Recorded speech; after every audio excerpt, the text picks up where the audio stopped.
I'm going to fire up Hamachi right now. Take your time. That makes life easy, doesn't it? Oh, it really does. It's amazing. So I'm going to hit my button to go online here. So we'll just chat a little bit here if you want, and wait for some viewers to come in because I think we should expect the regulars to be interested in this game today. I know MV will be cheering me on because I have Bingo DeMoss on my team. I know that.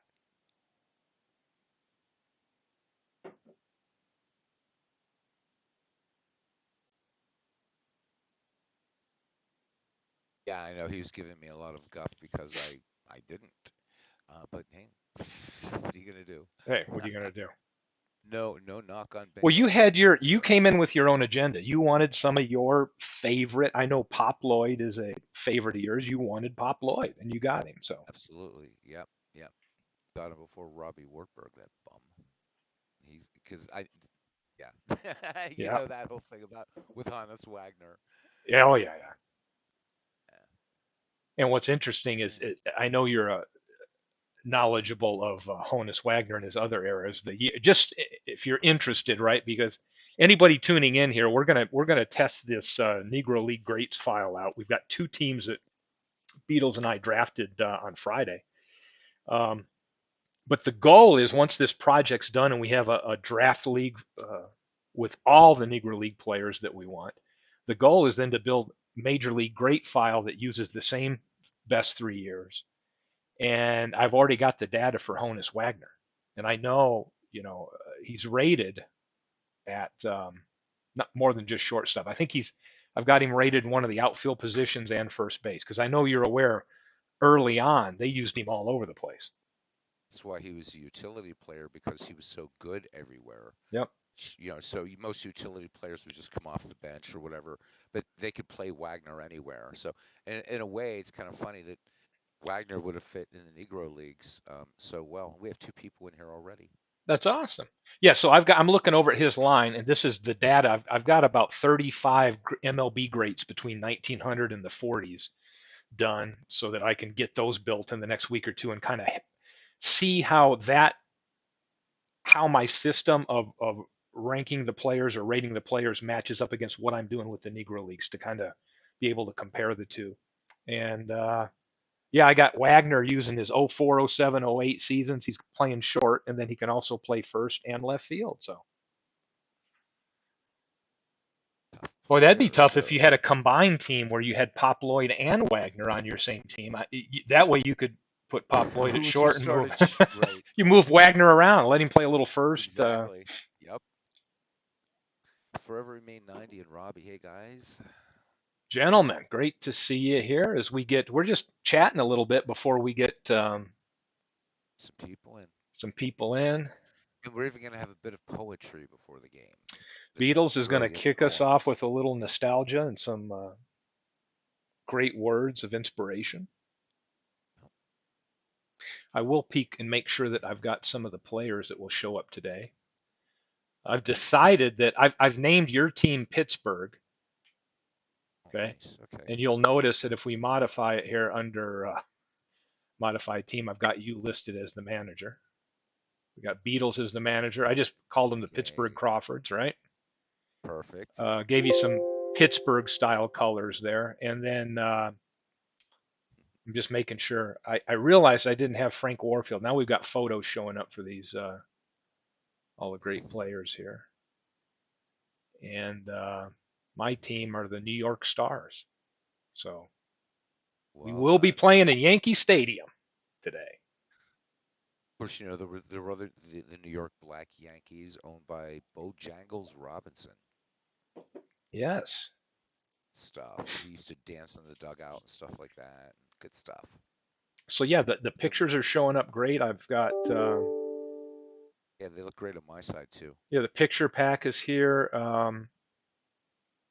Yeah, looking forward to it. I've got you and I have not been able to get the setting to use pitch by pitch mode, and I've got that enabled so that I've got league rules here so that we won't use it if there's no runners on. But once runners get on base after the sixth inning or later, and the game's still within 2 runs, then we'll be able to use pitch by pitch mode.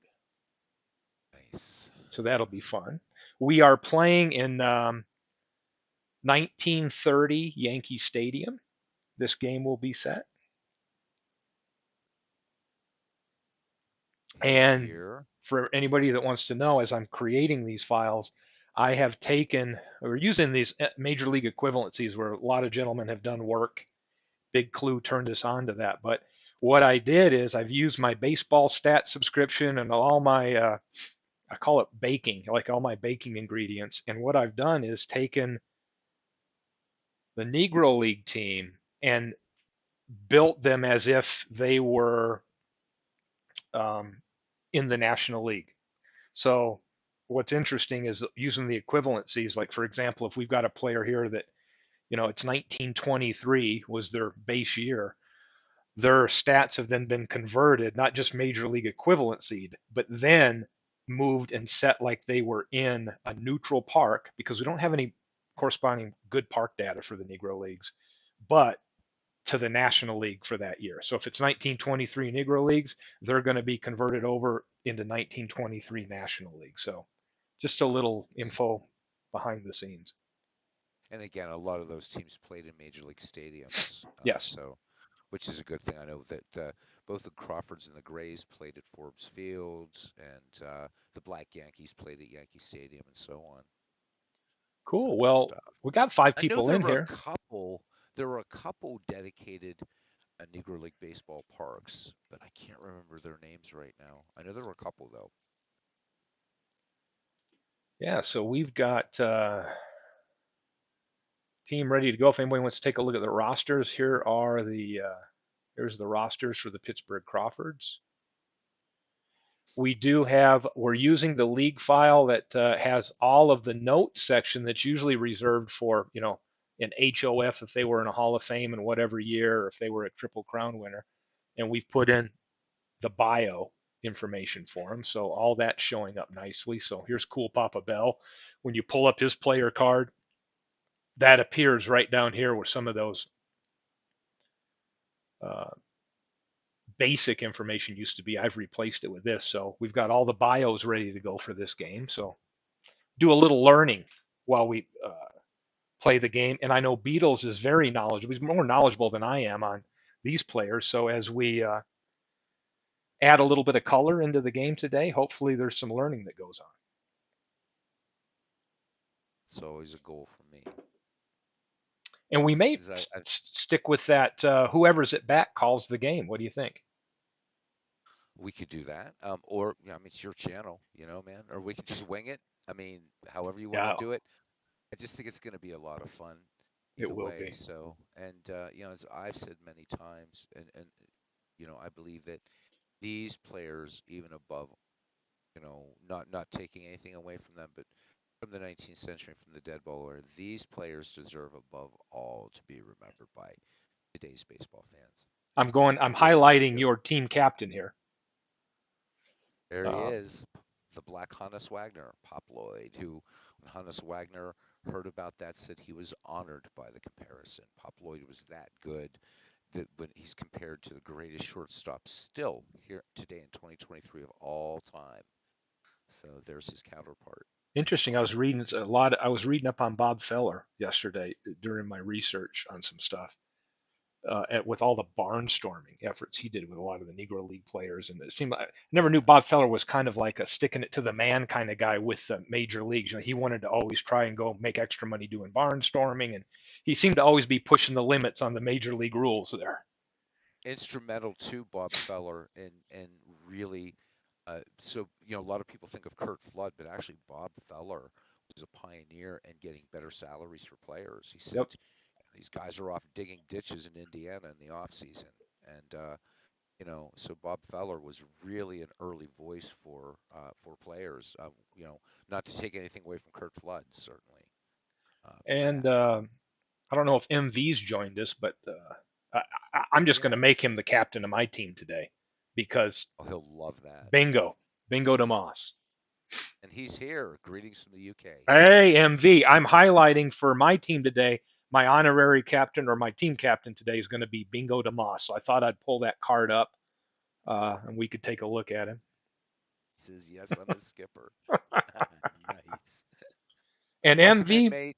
MV, Gotcha. feel free to give me any advice during this thing. If you see me doing something wrong, you override me. Tell me, hey Steve, listen to me. I've got some strategy for you. I don't like how you're managing my team. Feel free to let me know. Steve, I was wondering if you might want to tell the guys then. I don't know, a few more. So, like, just some of the major league hitters that'll eventually Oh, face these guys. I let's think take a this will be look fun. before we kick off this game. Let me show you a little bit about what I've been working on over here. And I can MV pull wants us to call him Joe Torre. MV's. How about Buck O'Neill, who was a great manager in the Negro Leagues? He really was. He's a great manager. So Joe I'm Torre, right? Joe Torre's. Yeah, he's Great manager. a lot of Yeah. success.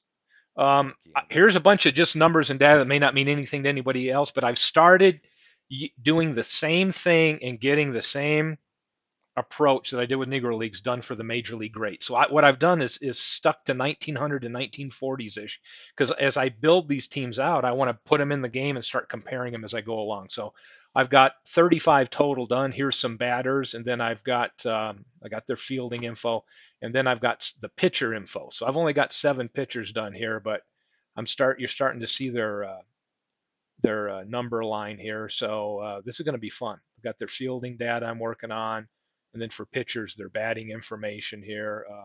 You look here, like Burley Grimes, a 289 hitter. That isn't bad for the 3 years, right? Walter Johnson, 252.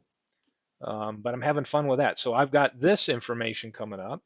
Then I've also got, take a look at the photo packs I'm going to do for them. And let me go find it. MLB greats here. So I'm starting to get some of my photos put together for them. And I'm sticking with a similar theme that I'm doing for the Negro Leagues, but here's like Lloyd Wayner, for example. If I pull up his card, you'll see instead of the Negro League, I've just decided, hey, I'm going to put a National League emblem in there or an American League, depending on, if I'm using 3 different years for these players, which league they have the most time in of the years I'm using. So there's a Lloyd Wayner picture. There's I've a got, guy that gets a lot of abuse, and I think that, oh, he should be in the Hall of Famer. Every account, he deserves to be in there. I mean, he was overshadowed by his older, by Paul, but yeah, Lloyd Wayner was a superb baseball player. we So got Ty Harold Cobb Baines photo. can be in there. Uh, do you have? Could you show them that one if you can find it? I don't. Maybe you can't find of the one showing that split grip. Yeah, maybe So zoom in a little Cobb bit. would have that split grip, and he could adjust quickly. So as the pitch was coming in, he would move his right hand up to be able to choke up on the bat just to poke it, or slide his left hand down to swing for the fences. And Cobb taught himself to bat left-handed because he said it actually gave him extra step out of the box because Cobb was a natural right-hander, but he batted left on purpose. Interestingly, one of his best pupils when he was a manager with Detroit was this Ted this Williams. Oh, well, Ted Williams was was one. this gentleman right here,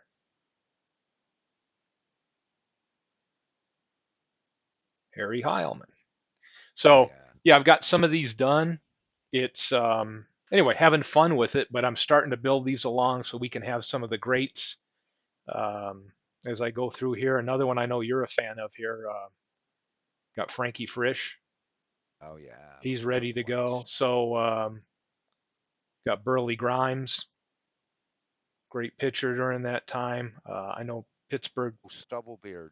That was his fans. nickname. Arky Vaughn's in there. So I'm just trying to build a team that would have some great major league players from 1900 to 1940 so that as I build out the Negro Leagues, we've got major league players during that same time frame and should make for some interesting matchups as I start building both out, right? I mean, this is going to be just keep plugging them away, player by player, team by team, and should be some fun stuff. So more to come Absolutely. on that. And I here guess I we should go. click connect here. Yeah. Let me get Yeah, so connected here. let me wait for the call here. Internet wait. You know how to find me. Oh, there he is. Accepted. So here we go. Exhibition game.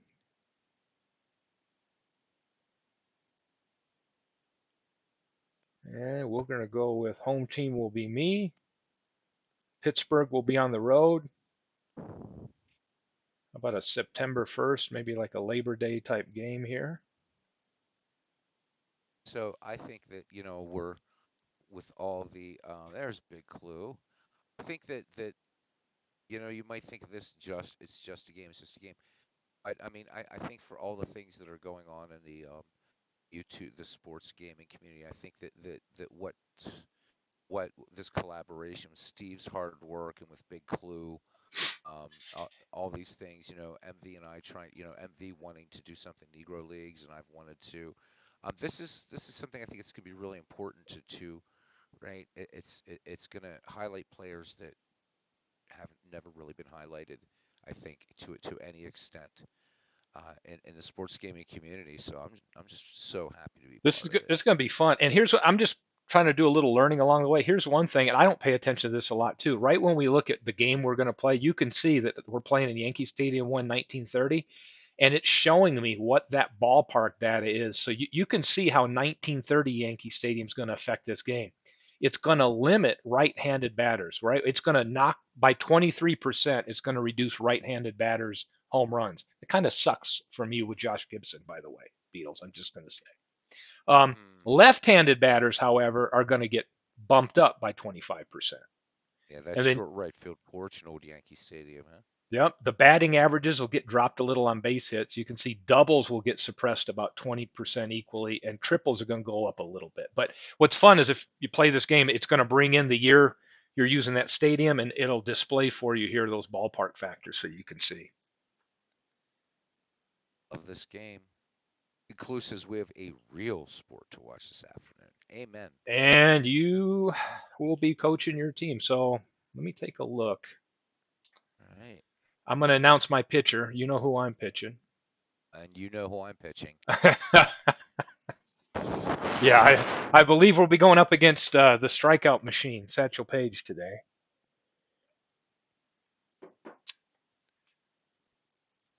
Cyclone Joe, Satchel Paige there. So let me load lineup versus right and see what it thinks I should do. Now I'm going to have to override some of these decisions here. Sure. I got to have Bingo DeMoss. Can you imagine MV if I didn't play Bingo DeMoss today? Oh my. Who do I want at third base? I got Warfield.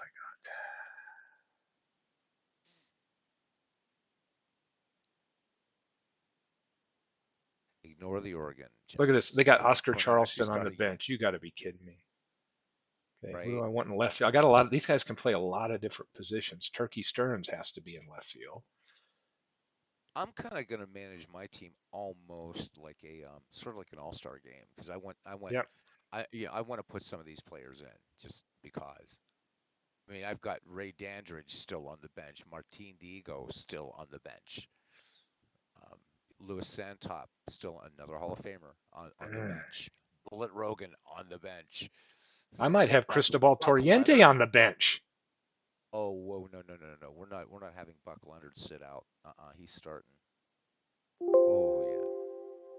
Need to look at their real stats here to remind me of a few things. Where I want to put my friend Buck Leonard, the Black Lou Gehrig.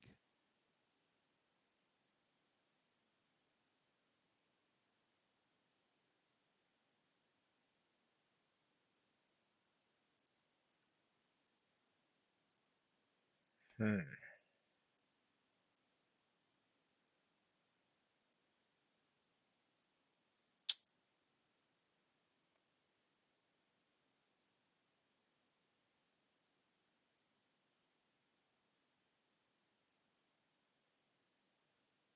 My on base percentage here.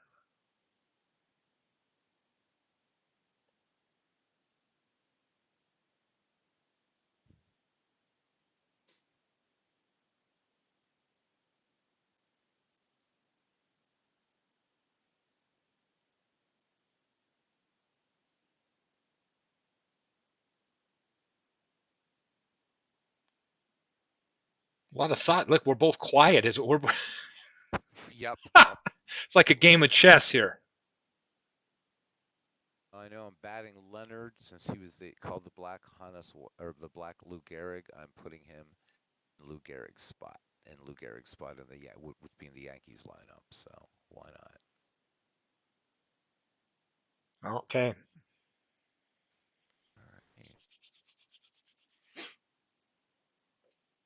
There's like so many great. It's like these players, like Rap Dixon is even starting, and it's like it's just insane.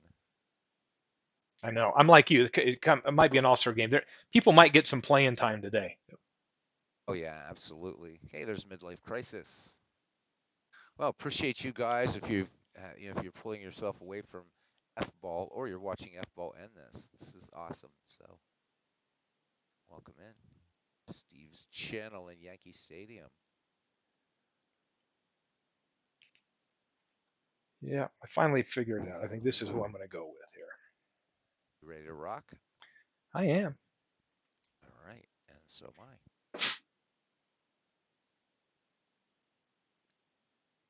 I like my 2, 3, 4, 5 hitters today.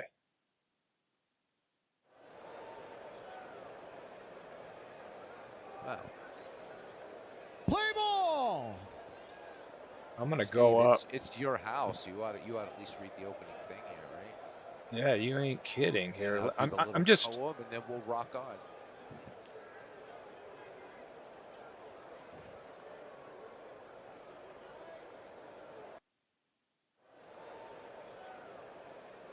I'm just gonna. I'm changing the display. Maybe get this park layout. We'll get the. See, the photos are small, so let's go to. I'm gonna move my game over so I cannot see YouTube. I don't want to cheat. There we go. Okay, and I'm gonna make the main player photos just a little bit larger. Actually, before I do that, I have to do one thing before I forget. That's that poem.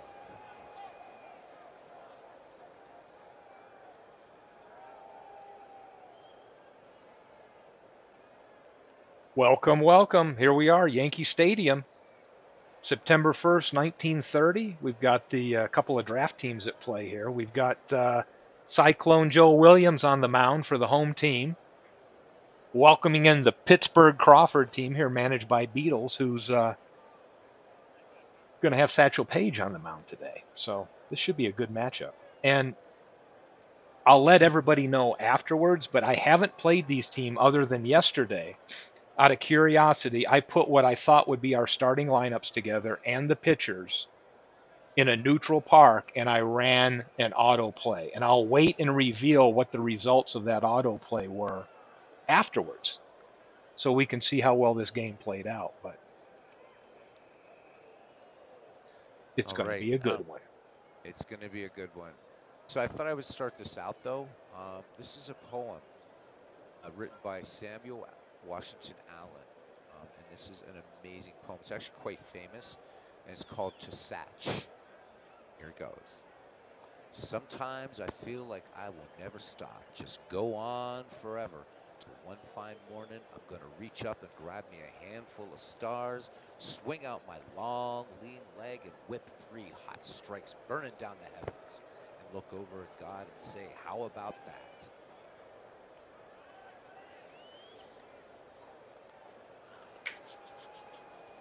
And we're ready to play ball.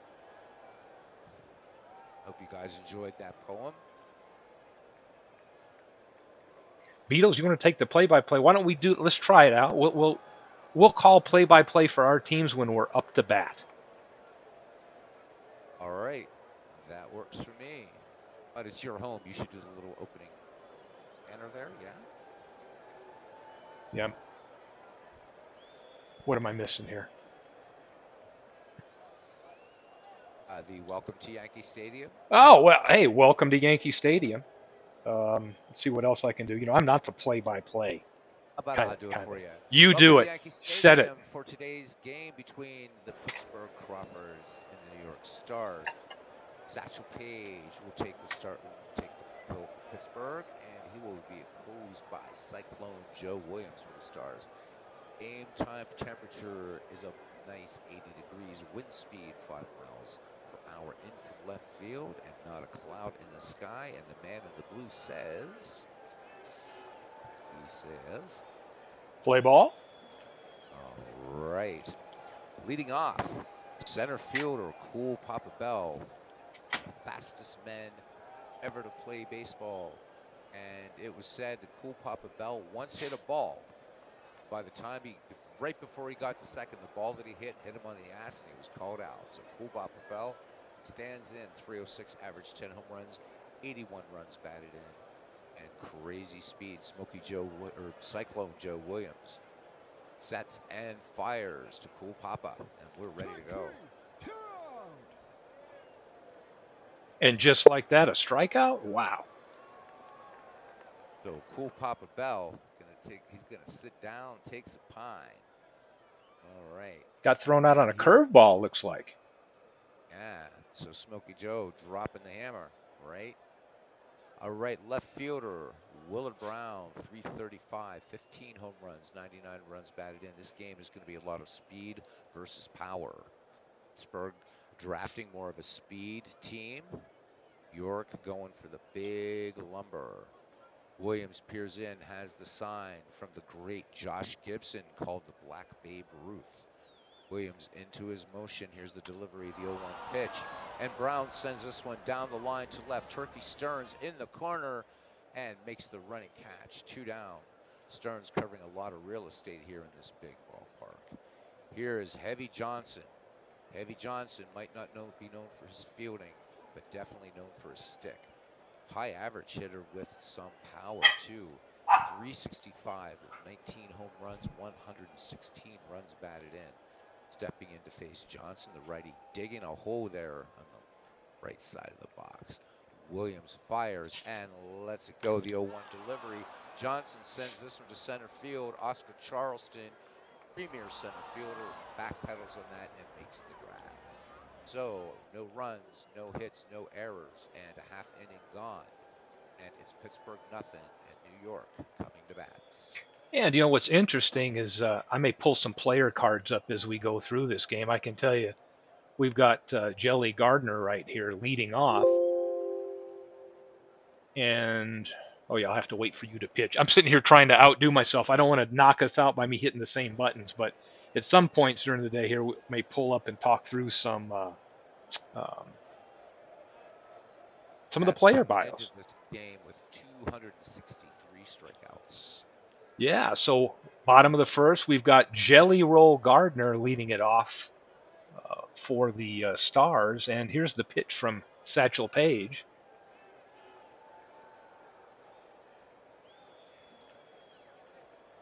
Yeah, Gardner steps in.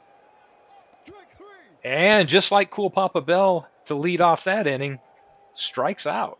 So Jelly Roll Gardner sits down. We might be anticipating more than one strikeout today. Satchel Paige has quite the strikeouts per 9 inning ratio. I believe he's about an 8 point something per 9 innings. So we can anticipate a few strikeouts. Turkey Stern stepping up. Left-handed batter. A lot of power. Paige with the pitch. Stearns makes contact. Opposite field shot. Out to Willard Brown in left field, who looks like he's going right for it. And that looks like it's out of here. And how about that? Stearns with the power to opposite field. And we've got a score. 1-0 Stars. How about it? Gotta like those short down the line stadium dimensions. So Satchel Paige gives up a home run, and we've got 1 run, 1 out. Looks like Paige might have gone. He always named his pitches. Looks like he went with Long Tom there. Yeah. Get it done. And Oscar Charleston steps in now. Paige with the pitch. And it's a strikeout. So that may be a tale of this game, Beatles, is we might see some power balls followed up by some whiffs. Absolutely. Because when we drafted this, there was 2 strategies. I went for some slugging power, and you definitely went for speed. Mm-hmm. So we got Josh Gibson standing in, the greatest power hitter from the Negro Leagues. Paige delivers. Gibson is sent down. So all 3 outs that inning were by strikeout, but 1 run on the board. Yeah, just like 2022, Random Human says. So we'll later on we'll talk about a classic confrontation finally happened between Josh Gibson and Satch, but we'll save that for later in the game. So let me, right. while I've got control here, before I hit pitch, I'm just going to pick Williams right here and pull his card up, and we can see a little info about him. Outstanding fireball pitcher, also known as Smokey Joe, struck out 27 batters once in a 12-inning game. Interesting feat. Going to see that. The Black Lou Gehrig will lead it off here for Pittsburgh in the top of the second.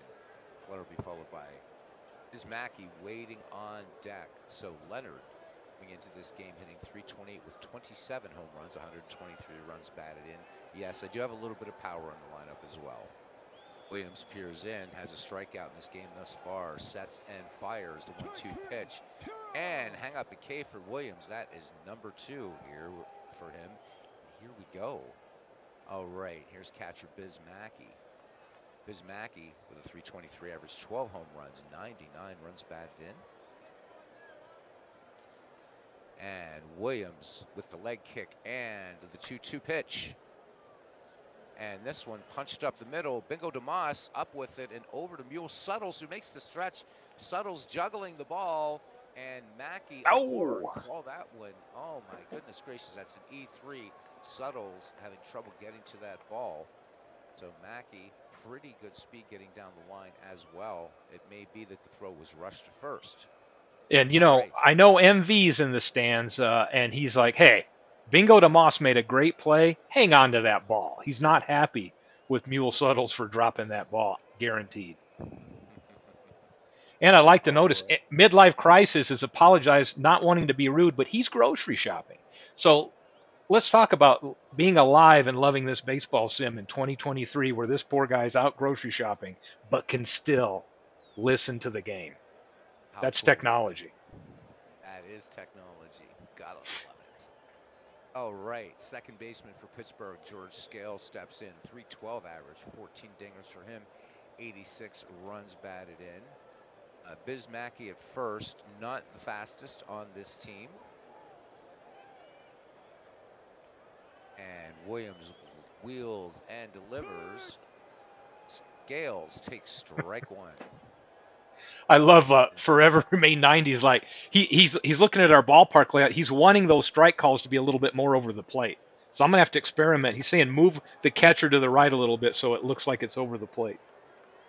And on mine they look, but I'm not using the same one as you. So okay. Actually showing me for a night game. So, but it's all good. That's my ballpark layout issue. I'm gonna have to learn. That's yeah. Do you want to move them? I can. Yeah, let me do this a little bit. All right. I can move this. Let's make it pleasant for our viewership today. Absolutely.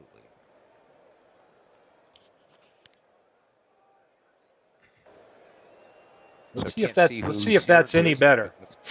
All right, let's try. We've got let's say that we've got MV chatting it up. Big clues here. Random Human, Midlife Crisis is shopping, but he's still tuned in. I think we had Robbie here. I saw earlier. Forever Remain 90. Hope I didn't miss anybody, but those are the ones that I've seen in the comments so far. So a bunch of the regulars, I'd say. Excellent. Hopefully we'll see Cousin Ken in here after a while. Clint Parks, hopefully. All right, George Scales, second baseman for the Crawfords. He's hitting .312, 14 home runs, 86 runs batted in.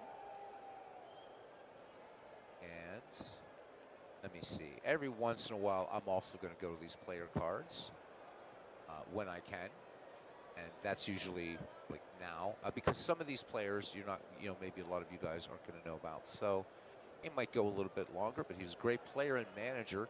He played infield from 1926 to 1946, and he was known as a great curveball hitter, so he could hit the hammer.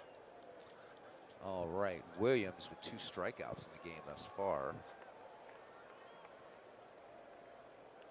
Winds and fires. The 0-1 delivery to Scales.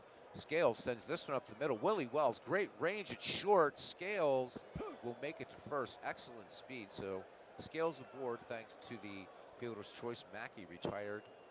And they got him there They too. So turn two. double play, they did. So on Maui Yankee Stadium, it might be showing a little different, but no runs, no hits, one error, 1.5 gone, and it's the Stars 1 and the Crawfords nothing.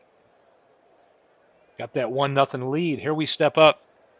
Still got some strong bat in this lineup for the Stars. Mule Suttles steps up, gets the pitch from Satchel Paige, who Satch struck with out a 3 bunch strikeouts. today. Struck out 3 thus far. Mule sees the pitch and misses. So we've got 4 strikeouts in less than 2 innings. Satch says when you walk around, you just kind of keep the arms loose and get the juices flowing, keep everything jangling. And we've got Willie Wells, the fine shortstop for the Stars, up at the plate. Paige delivers. Speed and power in Wells. Wells fouls it back and off the mask of Mackey. Let's hope he's okay. I know you've got plenty of backup catchers ready to come in should something happen. We don't want to see anybody hurt today. We don't. And Wells steps in again. Paige delivers, and he misses. Number 5. 5 strikeouts, boy. Could be a long day. That might be the only run we get. We have Judd Wilson playing third base today for the Stars, stepping in. Left-handed batter. Paige delivers. Wilson draws a walk, so we get a runner on. Wilson, an 8 runner at first base, so we've got some speed on the base paths. And we have team captain Bingo DeMoss stepping up, so I know MV's excited to see his favorite player at the plate. Paige delivers, 2 out. Oh, and we have a throw over to first. They're worried about Wilson taking off. He does have some speed. DeMoss ready. Paige delivers. DeMoss whiffs. So who's keeping score? Is that 6 strikeouts? 6 strikeouts. Wow. This could be a long day. I'm glad we got 1 run on the board. Top of the 3rd inning action here. It's New York Stars leading the Pittsburgh Crawfords 1-0. And there's our guy from the Bronx in the Bronx selling some hot dogs. And the great Negro League players now at bat. Third baseman Judy Johnson. Johnson hitting .321, 7 home runs, 92 runs batted in. Faced Smokey Joe Williams. Williams with 2 strikeouts today. Gibson sets the target for Williams. Williams into his motion. The 2-1 delivery to Johnson. Johnson hits this one. And Willie Wells making a diving stop, a throw from the knees on to Suttles to retire Judy Johnson. What a play by Wells at short. I like my defense Strong up the middle. Field up the middle. Absolutely. Just going to say that. Willie Wells at short. Go to Moss at second. DeMoss rated at 10. Wells at 9. So, and then you got Charleston in center field rated at 10. So up the middle, tough team as shortstop Sam Bankhead steps in. Bankhead hitting .307, 4 home runs, 75 runs batted in. Williams peers in, has the sign for Josh Gibson, sets and fires. 0-2 delivery. Fastball swung on and missed, and that is strikeout number 3 for Joe Williams. And here comes Satch Paige. Satch not known for his stick, really, but .252, 9 runs batted in for old Satch. And New York battery ready. Gibson and Paige, very good friends, fierce competitors, trading a few barbs with one another. Williams lets it go to Paige. Paige cuts on this one, grounder to second. DeMoss handles it easily onto Suttles to retire the side. No runs, no hits, no errors. 2.5 in the books here at Yankee Stadium, the house that Ruth built. New York 1, Pittsburgh nothing. And just a little commentary from the chat, because I know, Beatles, you're not following along like that. See the chat, right. Big clues here, and was just saying he was asked this weekend who his top 35 outside coop are, and had the following Negro League players on his list. He lists Redding, Scales, Easter, H.R. Johnson. Easter, not even anywhere on anybody's team. Yeah. Lundy, Moore, Heavy, Alejandro, Hurley McNair, he had to rep. So he's seeing a lot of these players in this game, right? And Midlife Crisis is saying his Cubs 06 to 10 team, he's using my 5-year slice, is the first team to 15 wins in this King of the Hill tourney. So, Nice. And he had a no-no the other day. He had a no-no with Lefty Grove in that King of the Hill tournament, by the way. oh, nice. I have not, Yeah. I was just realizing the other day, I have auto simmed and stuff and had no hitters, but I have not had a no hitter with me actually playing a game either. Happened to So, me 2 weeks ago. Finally, after all these years, I got one from Scott McGregor. So it's happening. You're wow, next, man. cool. Next. Well, we've got Cyclone Joe up at the plate now, the pitcher for the Stars. See if we can get something going. Not a great hitter, but not bad either. So here's the pitch from Page. Page has whiffed 6 and walked 1. And we have a strikeout. Make that 7. Number 7 on the day. It's tough. I'm going to start paying attention to the strikeout percentages over here. But look how high they are right here. Incredible. Jelly Roll Gardner stepping in, left-handed hitter. He's 0 for 1 today. He struck out like most in the first. Here's the pitch from Page, and he hits this one out into right field down the line. Not sure if it's going to stay fair. Looks like it's a foul into the stands. We've got a 1-2 count right now. Page delivers. And I just did it again. Uh-oh. I didn't wait for you to pitch. I hit you with the same. All right, we'll call it a rain delay. It is a rain delay. So did you run time error? Yep. I hit it, You not know, waiting for you. We must have hit it simultaneously. I need you to pitch first. I'm impatient. right. That always helps. But you have the best nickname in baseball, runtime error. All right, close out of everything, and here we go. I'll wait for your call.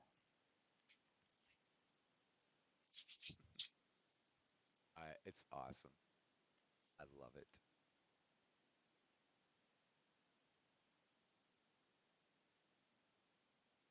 And like in Egypt, I didn't copy and paste here, so I've got to type it in again.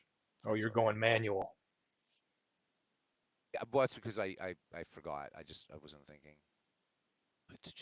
Big clue saying we need the lesson is that we need more to sim more games so that we can get. And he's right. I mean, just by sheer numbers, it's it's like a hole in one in golf. Your chances go up if you're playing more golf and hitting shots. Same thing with sims. If you're actually simming games and playing them versus creating homebrews like I do, I'd have a better chance.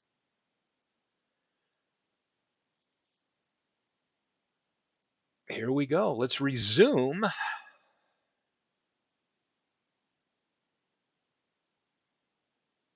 go to the current play. As they roll back the tarp at Yankee Stadium, there was just one nimbus cloud in the sky, apparently. Yeah. Either that or you're No, you can't be Charles Victory Faust because the Giants actually have a little winning streak. So, all right. This is weird when the game comes back. It has to readjust back to the. It does. Oh, look, and I'm still hitting it. You're supposed to pitch, and I'm still hitting it. Right, and and it's put me back in Camden, but hopefully it will fix itself in a second. So weird. No, wow, what a mess. And Gardner strikes out. All right, it's not coming back to Yankee Stadium for me. So, guys, when you're playing head-to-head, and you're hosting, Steve, and I'm looking at every player in a line. Let me see if I can. I can't change. There's nothing I can do. So guess what you get to do for the whole game. You get to do the play-by-play. I love it. Be happy to do that. I can't even watch what's on the screen because it's going to be everybody in a line. If you hit pitch and get it back to me, let me see if I can straighten stuff out. All right. If not, you get to do all the play-by-play, which is fine. Got the play, hit the right one. It usually goes right back to the ballpark. Don't know why this happened. I've just got to go in, and I kind of had to open up the preferences So I think when it comes to you, when you have control again, like you do now, you can go up under your options or display and just look at the park layout, and then probably it'll reset itself, and then you can save out of that, and it should set your stuff back. That's what it did for me. Yeah, it won't. It's just not moving. Oh, So you're on the I'm s- remote end of things. Okay, exactly. There's nothing I can do. So cool. it's Well, all mine's yours, back man. looking good. Mine's back looking There. good. So Okay. we All right. I'm still in Camden, but everybody at least is in position. So um, that's something. Let me just make sure that the grandstands and stuff are set right. Else you guys be like, "What's he smoking, man?" Let me try to reset these labels. Yep. Come on. Wow, what a royal mess this is. Yikes. Um, because I mean, I just don't want to look because I mean, there's that I don't want to cheat. That's why I don't want to look at the. That's why I can't see YouTube. But I don't want to hood everybody up, so I'm just gonna Oh get yeah, but this list. you could watch YouTube if you want. We ain't worried about cheating. Oh, ah, that's all right. That's all right. Go All ahead, right, go for it, man. all We're right. good. So we got Satchel Paige on the mound. He struck out 7, I think. Turkey Stern stepping in, who homered in his last Struck at out bat. 8. Oh, he He struck out. struck out Let's 8. give him his Mr. credit. Tate. That's Turkey right. Stearns took a opposite field 310-foot shot for a home run in his first at bat. And here's the pitch, and it's another strikeout. Number 9, and that retires the side. It does retire the side. So we have, after 3 complete, New York still up 1-0, and Cool Papa Bell stepping in. Cyclone Joe Williams with the pitch. Cool Papa puts a bat on the ball, sends one out. Looks like a base hit out to Turkey Stearns. Grabs the ball, gets it into Wells to hold Cool Papa Bell at first. We have speed on the base paths. You'll notice he's a 10 over there. So sure, there'll be some respect given from Smokey Joe. We got Willard Brown stepping up. Brown flied out down the left field line in the first inning.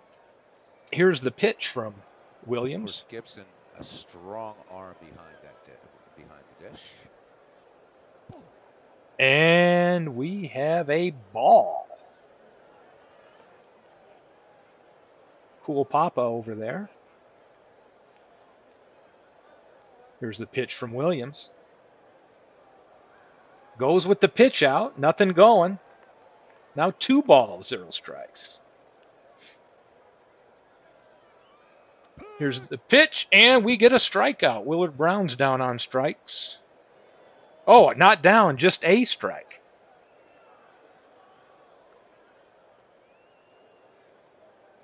Pitch from Williams.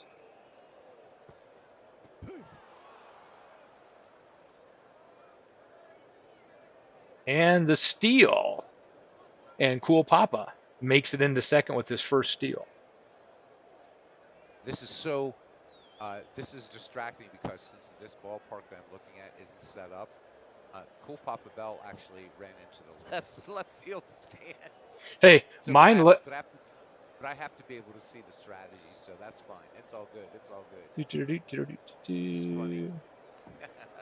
Yeah, mine looks like it's set up right. It looked like he was halfway between your setup and mine. It looked like he started creeping back towards home plate here, Oh but my now God. he's down on second like he should be. So first steal for Bell. We got no out. Man in scoring position. Williams with the pitch. Brown at the plate. 2-2 count. The pitch, and it's lined into left field. Stearns going for it, grabs it. Bell's going to score easy.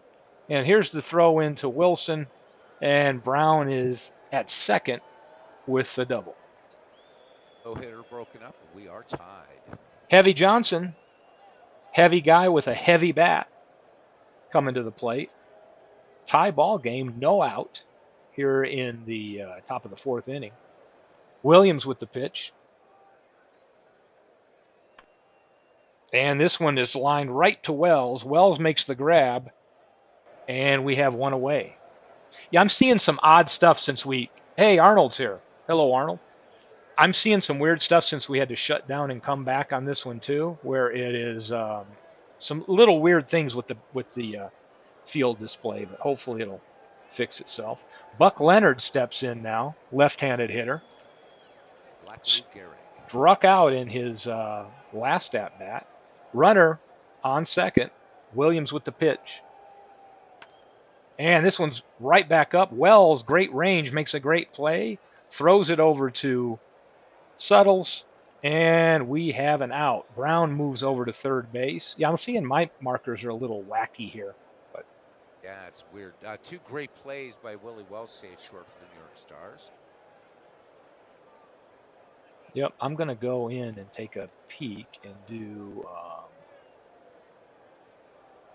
park image.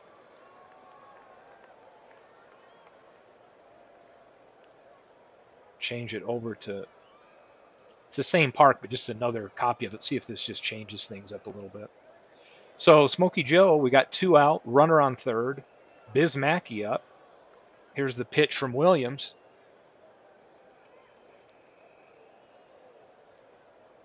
And this one's hit hard. Charleston racing back. This is deep. Back near the warning track and makes the catch for the last out. So after 3.5, Pittsburgh won, New York won, and Satchel Paige is stepping to the plate. I'm trying to figure out why such high, and I love playing these because it makes me look up at my file and figure out what we're doing here. But 69% strikeout chance. That's just so high. 9 strikeouts in the walk for him so far. It's crazy. We were looking at the stats the other day, and we saw that what a huge factor Page is as a pitcher, which is why it's going to be fun to pitch him against. Not to knock these guys. This is just a one game. It's certainly not a good control. But once this gets out, not only as you know, when the 8 teams are created, then against the major league teams as well. I'm just dying to see Page versus Mathewson or Johnson, right? I'm just a little leery. I just want to make sure the numbers are right as we look at this, because it's just a high percentage. I mean, Charleston, yeah, I'll keep an eye on it. This is a fun thing about testing some of these earlier as we get this thing built. But Page steps in, a lot of Ks on the day, and facing Oscar Charleston, here's the pitch from Page. Page used to call his outfield in and would strike out the side, and just crazy. Charleston struck out in his last at-bat. Charleston's a fierce hitter. And he walks. It's the second free pass issued by Satch. And we have Josh Gibson stepping in. Charleston on first. 8 speed. Josh Gibson, ton of power at the plate. And I'm going to click on Page's card while I've got some. Oh, I can't pull your card up. Let's take a look at Gibson. We should. I'd like to talk about this just really quickly. After you look at his card, yeah, you're going to have to hit pitch again. Hit pitch for me, and then I'll be able to pull his card up. Then I'll tell you when I'm ready to do it again. So Josh Gibson's card, one of the best ever power hitters, consecutive Triple Crown winner.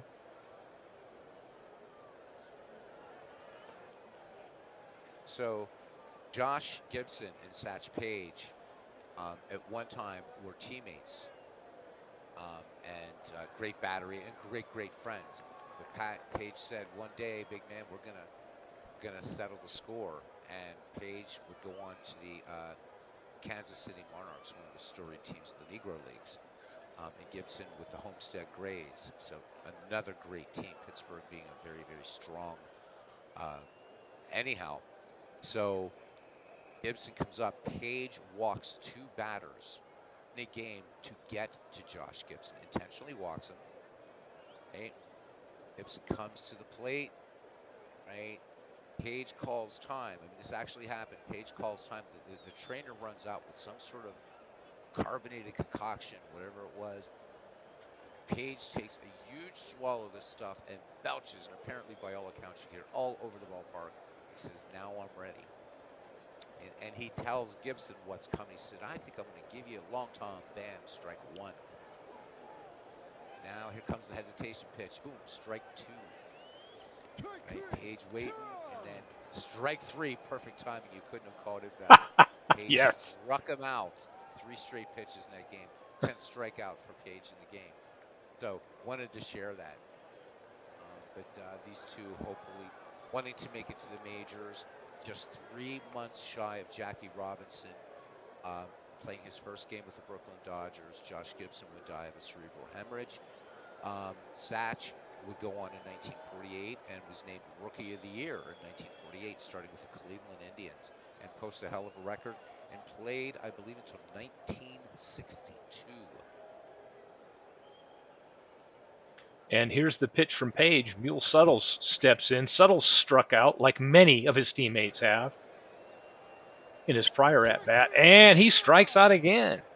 Satchel Paige is on a tear, and we have 2 out here in the bottom of the 4th for Willie Wells, who steps in. Are you seeing any anomaly on Page's card like we saw with? No, I mean I'm seeing. Is this Page is just on today? Well, look over here at our outcome box. It's telling us that some of the big hitters like Charleston, the home run hitters, Suttles, Charleston, Gibson, they've had a 60-ish% strikeout chance, which is high, right? Now with Wells, it's down to 44%. So, it's an average. It's looking at both cards. So the players that are a little bit more strikeout prone, a little bit higher, but that seems to be really, really high. So we'll just kind of see how this plays out. Because I mean, looking at looking at lefty righty, and everything looks good. Yep. Here, so I don't know. But again, we can't judge a lot by one game. But also for those in the chat, we're having fun with this, but we're also testing it as it's going along, so Steve can look at how things are playing out. Yep. So we've got 55 players built. I have for the Negro League file. We did this draft. We've drafted 22 each. I think we have 22 person roster, so we're going to have some fun today. So Page, let's see, he might set a strikeout record here today. Who knows? But Willie Wells steps in. The pitch from Page. Wells lines one into left field. Willard Brown has the ball. Charleston rounds second. And little hit and run action there, huh? Charleston is trying for it. He's an 84% chance to make it to third. He's on his way. I don't know if there'll be a throw from Brown. And he doesn't bother, gets it into Bankhead at short, and we have runners on the corners here with 2 out in the bottom of the 4th, and Judd Wilson stepping to the plate. And you'll have to do it again because I'm going to highlight Judd Wilson and pull up his card right now. But let's pull up his card. Little trivia about Judd Wilson. He's known for his great power, unique physique, quick temper, and outstanding hitting skill. So as you can see here, he's a .354 hitter with 14 home runs, 114 RBIs. And when it comes to fielding, he can play all over the place. You can see he's rated at first, second, third, short, left, and right. I've got him starting today at third base where he's rated a 7. So his nickname is Boojum because that was the sound that the ball made when it was coming off of his bat, if I remember correctly. So little highlight of a player today. So Satchel Paige delivers with 2 out, runners on the corners. Wilson steps in, and he draws a walk, and we load him up. Page in a little trouble now. It's his 3rd free pass. Bingo DeMoss, not a lot of power, better known for that stellar glove at second base. You can see, though, he's a better than 50% chance at a strikeout, a 12% chance for a hit. But MV, what would MV do if I pinch hit for DeMoss right now, Beatles? I don't think he'd be a happy man. He wouldn't be happy. He would let you pinch hit for Charleston, I think, before he'd let you pinch hit for DeMoss, just to show off some players. Yeah.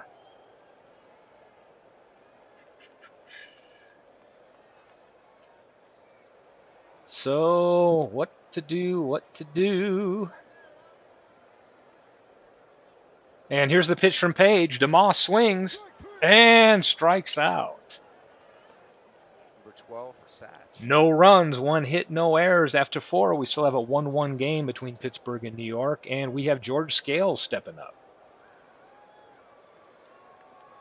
Grounded out last time. Cyclone Joe Williams steps in and gets a strikeout of his own. So we have 1 down. Scales is run up.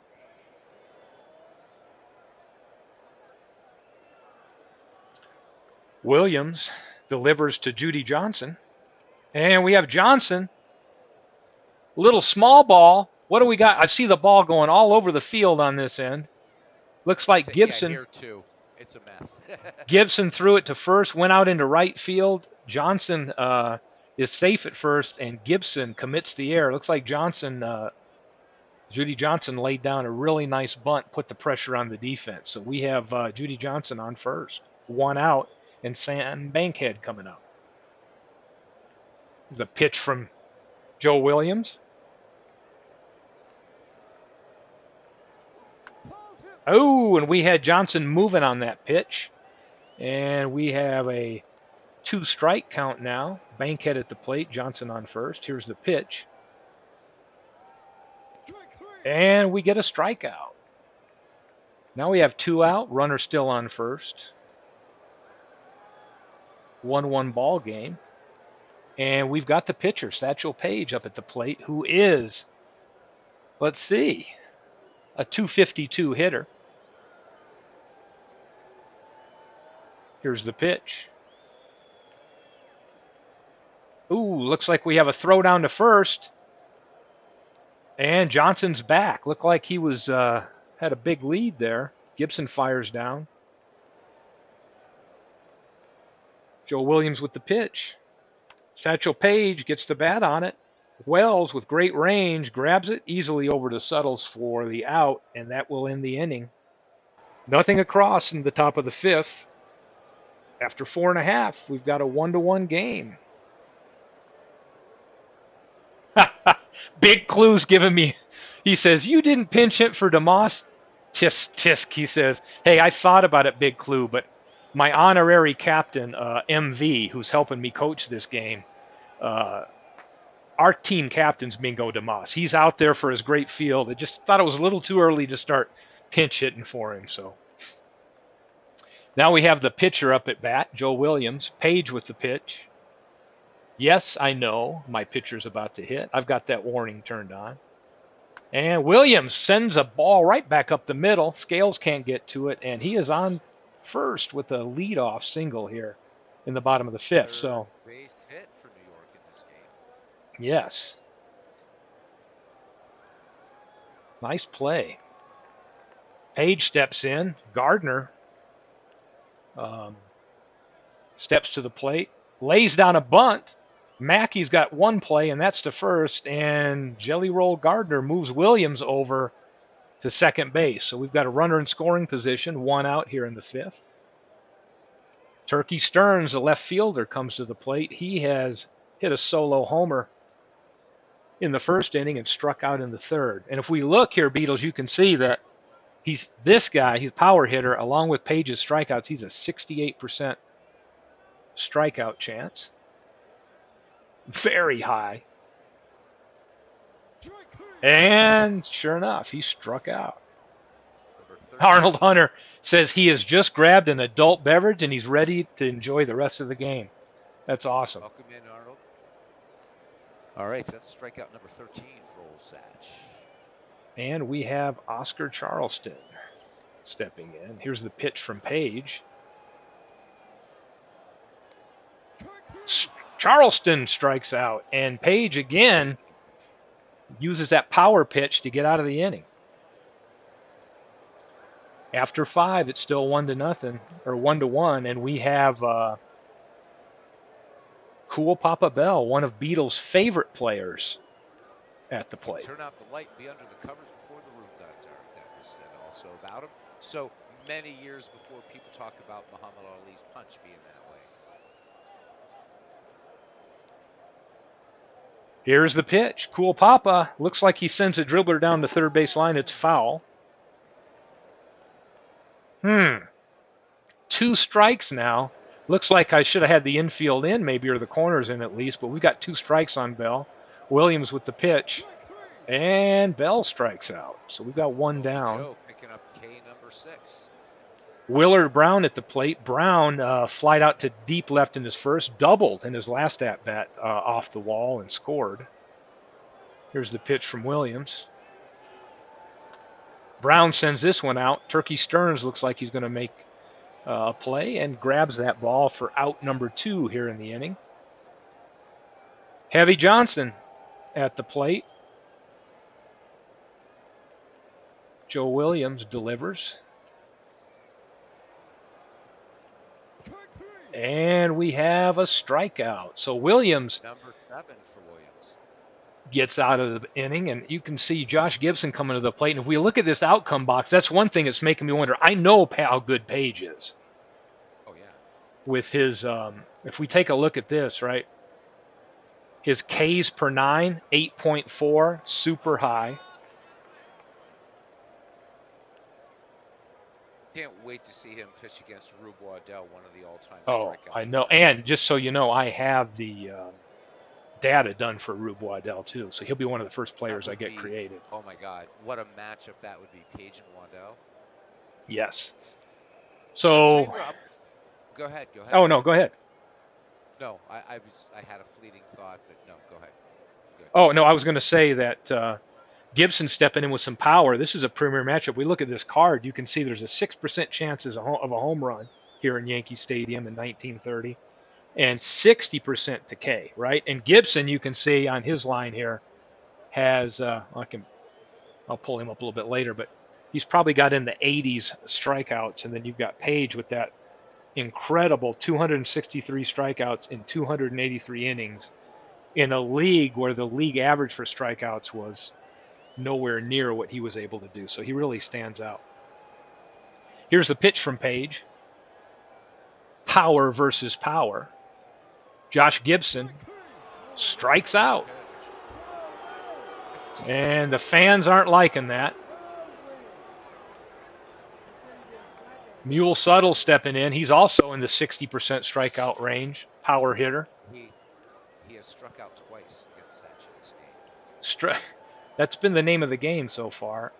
And he strikes out for a third time today. Willie Wells up. Here's the pitch from Page. Wells hoping to get on board. Grounds the ball down to Judy Johnson. Throws across the diamond to Buck Leonard at first. And there's the third out of the inning. So nothing across, bottom of the 6th. We've got 6 complete, still a 1-1 game. And yes, Big Clue is saying this is a great pitcher's duel so far. And let's not sell Joe Williams short. He's got 7 whiffs in this game, hasn't walked anybody, and he's holding this Pittsburgh team to 2 hits. And I do have a slugger lineup. We do know, if anybody watched our draft on Friday, Beatles had a whole strategy around speed, and my strategy was around power. And yeah. Your run was based on a home run, and mine was based on a steal, and then it was a double. Cool Papa Bell being able to score from second on that double. So working out just fine. And if anybody remembers, we did some pitcher matchup analysis tool, which, we both love. I mean, this is a great feature about the game. And I remember when we started looking at it, you really scout the teams out. I knew my team was going to have some difficulty against Sage. I'm going to make up his own name. Satchel Paige, we'll just call him Sage. We knew that it was going to be tough going with our matchup analysis. So here's a pitch from Williams. Buck Leonard steps in. Takes a swing, and he sends this one, looks like a hit. Past DeMoss into right field. Jelly Roll Gardner gets the ball in, and we have Leonard on base with a bloop hit to right field. Oh, we're going to pitch mode, are we? Pitch mode now, folks. So what we've got turned on is, if the game is within 2 runs, anytime after the 6th inning there's a runner on, we go pitch by pitch mode, just to kind of show that off.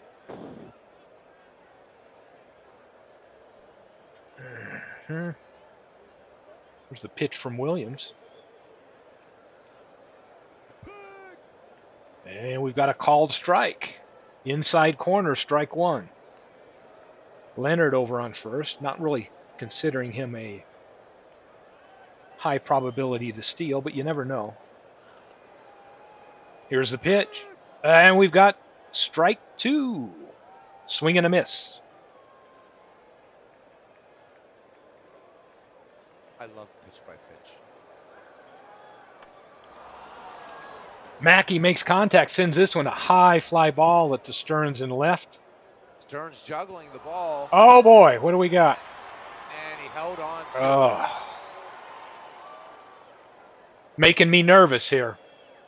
Great play by Turkey Stearns to hold on to that ball.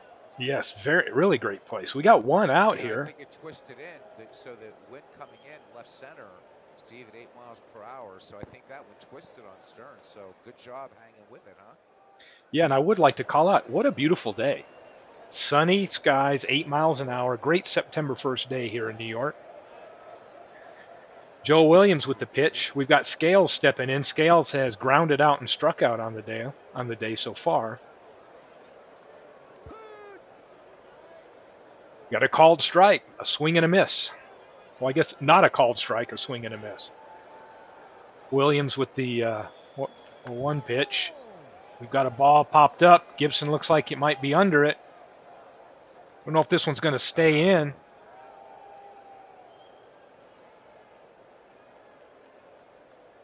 And it's back out of play. 0-2 pitch. Scales steps in. Here's the pitch from Williams. And he takes ball one. A little wide. Williams with the pitch. Puts the bat on it. Looks like a infield fly. DeMoss looks like he's going to be right where he needs to be. Slow fly ball. DeMoss makes the catch. We've got 2 away now here in the inning. Judy Johnson steps up. Pitch from Williams. And because I want to show off some other players, I'm going to bring in a pinch hitter for Judy Johnson, a Hall of Famer coming in. He'll stay in the game. So Ray Dandridge is going to come in. Numbers on him, 302. 2 home runs, 68 runs batted in. Great hot corner man in the Negro leagues, and Hall of Famer. Midlife Crisis has commented that he says, "All right, gents, got to step out. I'll check back in a couple hours. Talk to you then." He might be predicting that we're still here. 1-1 tie is a tough one, right? All right. Joe Williams with the pitch. And we've got a strike. Says he got a piece of that one, a fouled strike. So we've got 0-1 count. Boy, I almost want to go pinch runner for Buck Leonard here, but I don't want to sacrifice. I don't have a lot of power. Yeah, I know it. He's a great first baseman. So, yeah, and that's the other thing. So Buck stays on there. This is perfect, right? So I mean, we're not right. I mean, my thought process is right. But it's 2 out, but nothing. Play some gutsy baseball. I can't really hit and run with Leonard, right? If he gets going, he's above average. He's a terrible jump. But if this was a 1-out situation, Dandridge with that 10 bunt, I would try something gutsy. So, but yeah, I got to go straight up. Ooh, boy, that one was really out there, man. Got a ball, so a 1-1 count.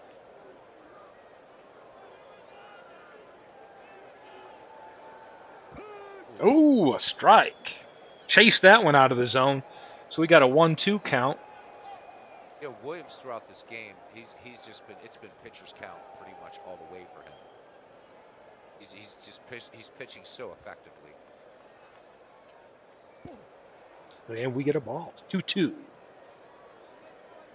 Up and tight.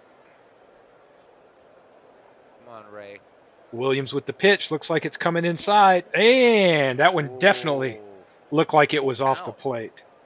And big thanks to Forever Remain 90 for having me move the plate over, because now visually in pitch-by-pitch mode, you can really start seeing the location of the strikes and balls. So we got full count, 2 out, man on first, and here's William with the pitch.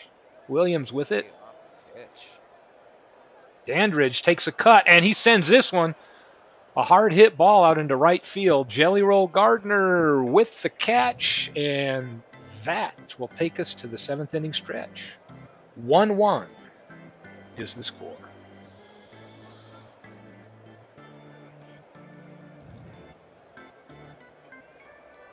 prevent you from staying and play third.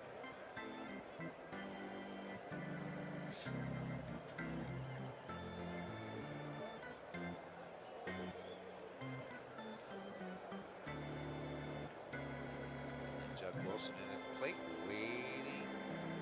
Oh, Page. And here I'm going to Line. let me take a look at what I've got on the bench, because I've got a lot of great players on the bench. Start looking at my hit percentage.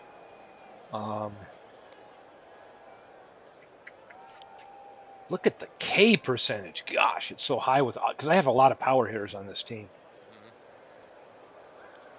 I mean, in a way that makes sense.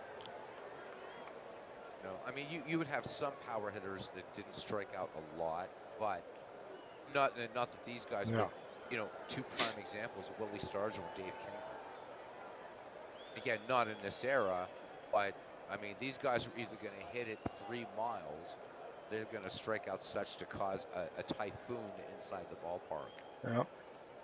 Even so, these are some high average hitters here. I just took a peek at my bench, but I'm going to stick with Judd Wilson, my third baseman. Here's with his temper, you probably want to. Yeah, I don't want to get him upset. Here's the pitch from. Oh my gosh, I just did it again.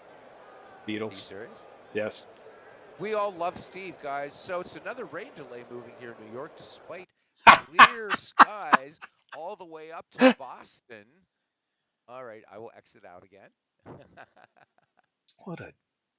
This is fun. Maybe it'll come back as who knows what ballpark this time. This will be fun. I hope everybody's enjoying. Again, I'm not looking at chat. I hope everybody's enjoying this test. Oh, they are. They got people having coffee, people having adult beverages, and again, this is me hitting buttons before not having any patience in the internet game. Let me just go back to host again. A player called Runtime Error. Steve, runtime tape. Big Clues mentioned earlier that it sounds better than Mike Hargrove, the human rain delay. I have to agree with you, Big Clues. All right, here we go. I just love that poem. Just looking at that poem again.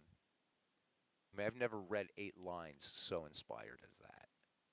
I can imagine Satch saying that. I love it.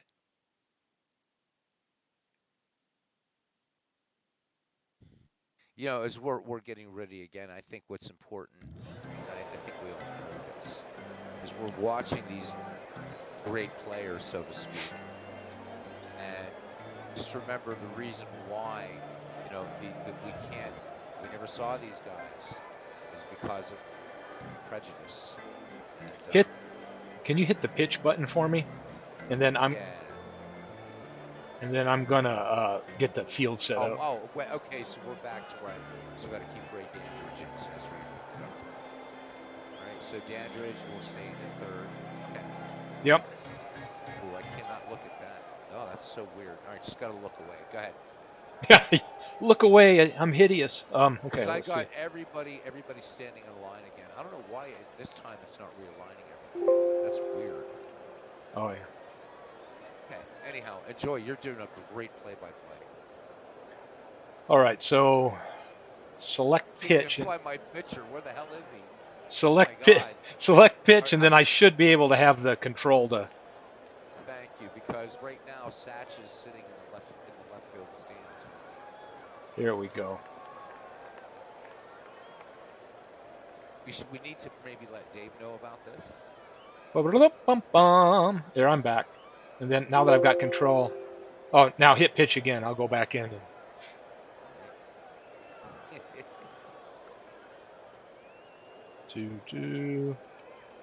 Yeah, I'm just making sure everything's set up. Arc image. Alternate should be the same. All right, I think I'm good. Let's see what happens. We're back to where we were. That's the nice thing. If you do have a crash like this, you can get right back to that play. We could even rewind it back to other plays earlier if we wanted to, but this is right where we were. Oh, I have to hit the pitch again. I'm sorry. Still looking at Satch out in the left field stands. Pitch from Satchel Paige, who has how many strikeouts today? 16. 17.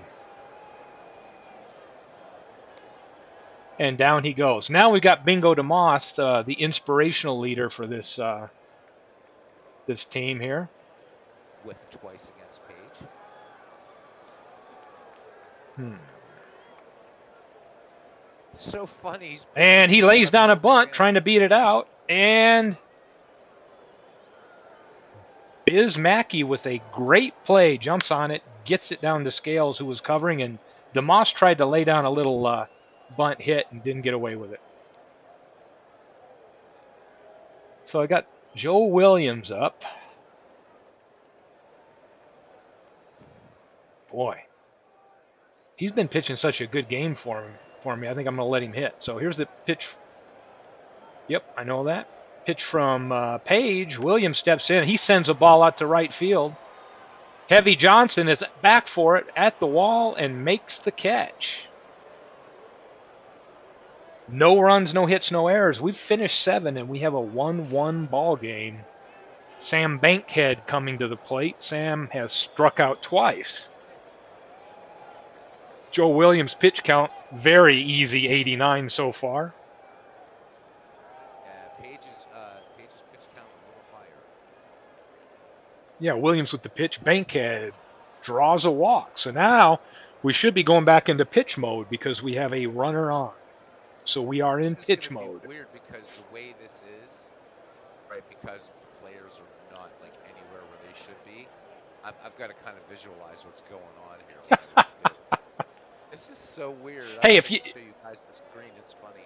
So when I give you control, like right here, if you go up under your game preferences or to your display park layout or whatever, and then kind of exit out, it doesn't reset it for you. I'm gonna try. There we go. Oh, it does that much. I just want to see one other thing because there's one thing it doesn't reset.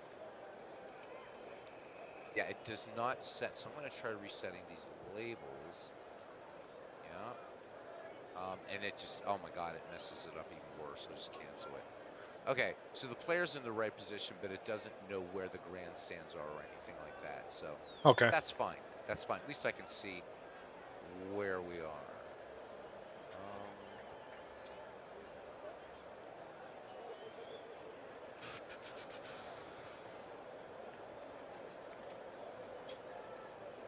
All right, Page is at bat. And pinch runner, Rap Dixon. Rap Dixon now on first is the pinch runner. He's a 9-run and a 10 jump. 332 hitter, 20 home runs, 110 runs batted in, and 30 steals. And here's the pitch from Joe Williams. And a ball for Page.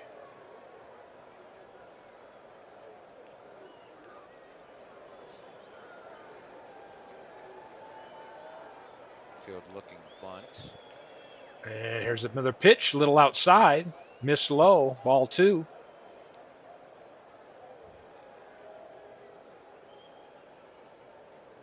Joe Williams with the pitch. Ooh, right down the heart of the plate. Strike 1. Well, it says inside corner. I'm calling it the heart of the plate. Joe Williams with the pitch. Looks like the runner's moving. Here's a throw down. Got him. And Gibson just did get him. The benefit of having a strong arm. And now we've got our first out and a 3-1 count to Satchel Paige.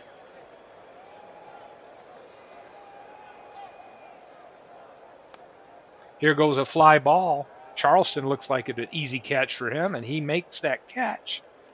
And we have 2 away now. Cool Papa Bell stepping up, the leadoff hitter. Bell struck out twice and lined a single today. Joe Williams with the pitch. Bell takes a swing, got a dribbler down. Suttles has it, takes it himself over to the bag in time for the 3rd out. No runs, no hits, no errors, and after 7.5, we've still got a 1-1 tie. See, Page's pitch count's getting up there. Not that the pitch counts mattered in this league at all.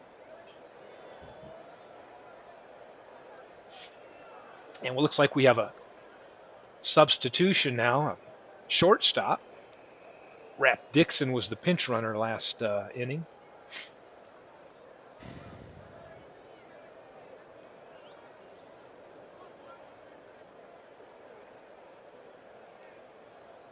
And of course, Pop Lloyd finally makes his first appearance in this game here in bottom of the 8th. I didn't even notice he wasn't in. How could you not have him in? But yeah, here he is.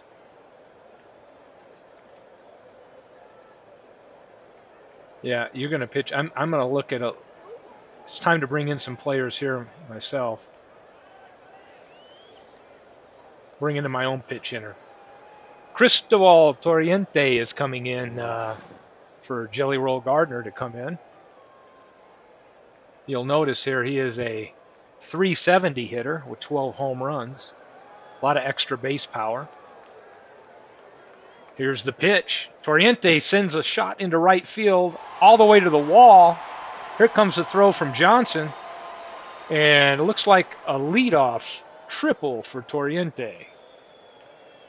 Boy, it made me look smart, didn't it? Sure did. Turkey Stearns stepping in. Runner on third. Gosh, a strikeout. Man, that strikeout percentage. Here's the pitch from Page. Did I hit it at the same time again? So we're out again? Yeah, it's The me. crash on you? Yeah. Okay. You know the gig. Here we go. And exit. And back in. Steve's all excited. He's got his leadoff runner on third.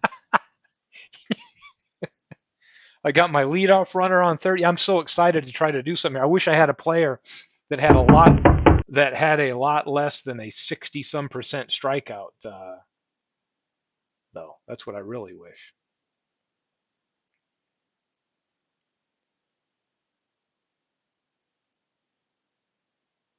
Here we are back. As soon as you pitch, I'm going to go reset the hit pitch, and I'll reset the markers.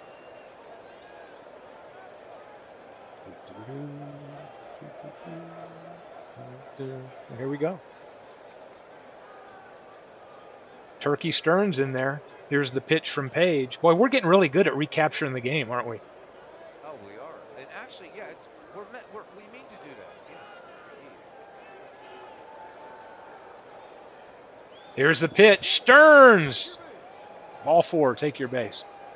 So as soon as you pitch again, I need to go in and kind of move some things over so that the animation will work out right. Here.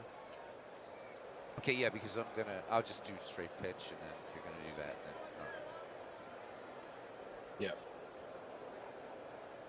Mark image, boom. All right, so we've got man on first, man on third, no out here. Page on the mound. Oscar Charleston stepping in. He's 0 for 2 on the day. He's walked and struck out twice. Here's the pitch. Charleston, he sends this one out down the line to right field. Heavy Johnson making way for it. It looks like it's just out of reach. Oh, nope. Okay, yeah, because my players are all messed up again. So. Just out of reach. So we have one strike. Charleston steps in.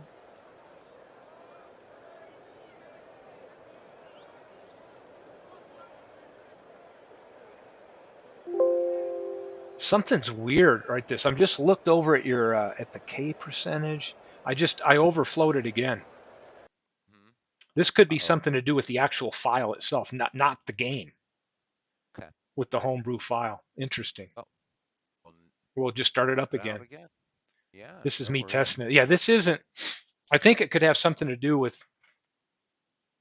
Hold on a second. Let me run something here. Let me clean the league folder. Okay, now I'll start it up. Let me try that. Okay. This isn't the game causing this. This could be something with the file. That's what these are for, though, right? Just Yes. testing out, beta testing, if you will. Before I got the runtime error, I saw a weird thing in the outcome box that made my eye go, what? The strikeout percentage after that foul ball, and it was an 0-1 count, went from 60-some% to 104%. That's a weird number. That is a very So, weird. and then it runtimed error, and I think it had to do with something. It was reading something strange right there. All right, you know the drill. Already knocking on Do, knocking do, on heaven's do, door. do.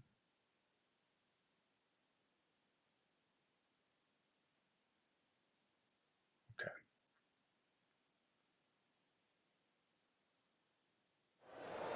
Yeah, and when you get a chance, hit pitch, and I'll go get the screen right again. Yeah, something was weird. It's showing that again now.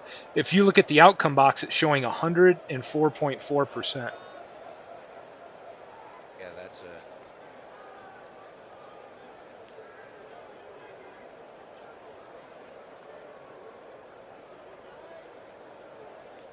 weird one. So Still showing that same number. yeah, and let's see what happens when I go to swing at 104.4.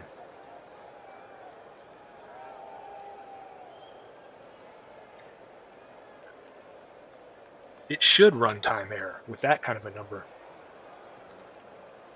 Who knows? He struck out. Yeah, Jeff's saying embarrassing bug, and I don't know if it's that, Jeff, but you got to realize this is a homebrew file, and it's not the game that's doing this. There's something with my file that's doing this. I'm almost 100% sure of that. That's why I need. That's why I need to go and test some of these out.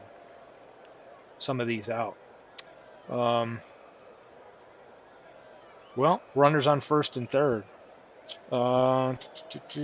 Gibson up at the plate, 1 out. Pitch from Page. Gibson sends this one straight up in the air. Mackey looks like he's going to be able to make a play. It's a very slow. Now it's coming down. Slow fly ball. Fly ball. Oh, back out of play. We now have 1 strike. Josh has struck out 3 times today.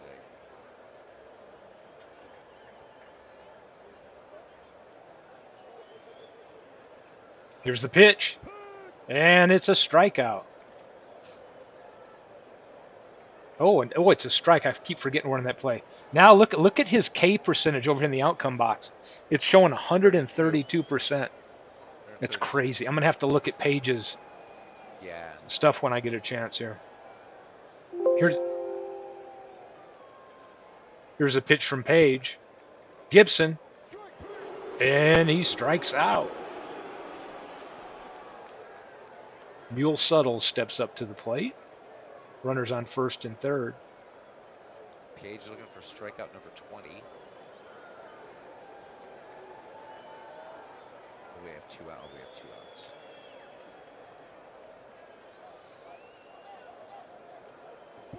2 outs. Oh.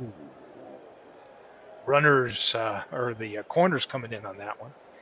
We have ball 1 to the Mule. Here's the pitch from Page.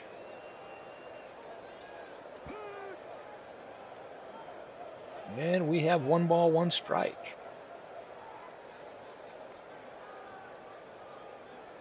Pitch from Page. And we have ball. And I'm seeing that K percentage change based on the strike ball count. But it's such pronounced with the Ks because of the Ks per 9 that Page has. Right. It's crazy. I'm going to have to go look at his card. Pitch from Page. Suttles pops this one back. Such a drama, this high pop-up. And foul ball out of play. Now we're at 94% strikeout because we have 2 balls, 2 strikes. Let's see what this reveals. And it's a strikeout. No runs, one hit, no errors. We're still 1-1. I'm gonna have to change my philosophy with this strikeout machine you have on the mound. Joe Williams stepping in. Willard Brown up to the plate. Oh, I'm missing a right fielder. Well, you know what? Let's do this.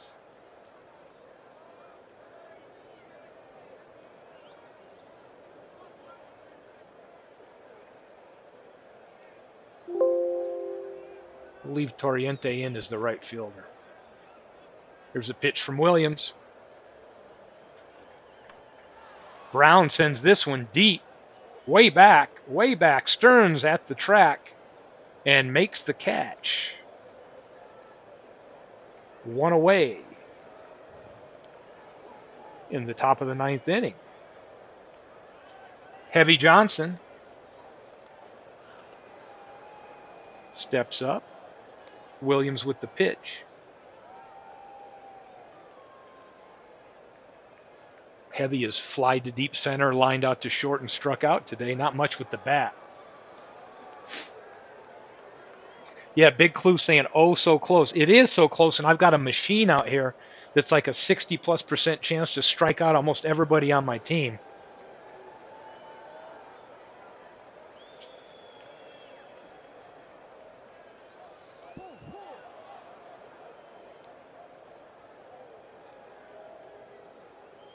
It's only the second walk issued by Joe Williams today. Yeah. Let's see what I've got looking at here. Runner on, so we're back in pitch mode. Here's the pitch from Williams to Buck Leonard, left-handed batter. Ooh, just outside. Ball one.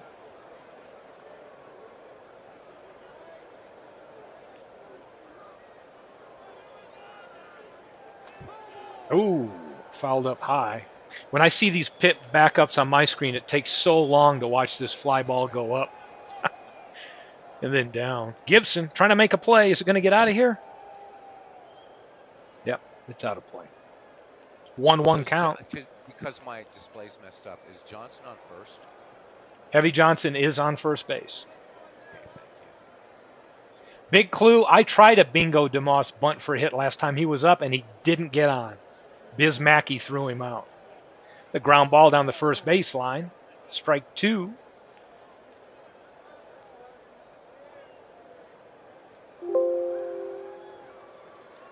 Uh-oh. What did we hit there? Now you know what just happened, Beatles. Let me guess. All right, I'll exit out. Gosh, this is such a good game. It is a good game, isn't it? Yeah. Wow. All right, here we go again.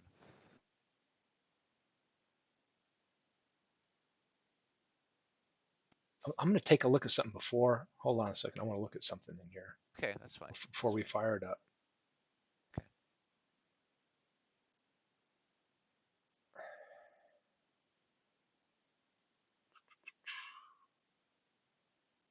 I'm doing a little. You know what? We tried another experiment. How about we get back in? I'm going to switch out Page.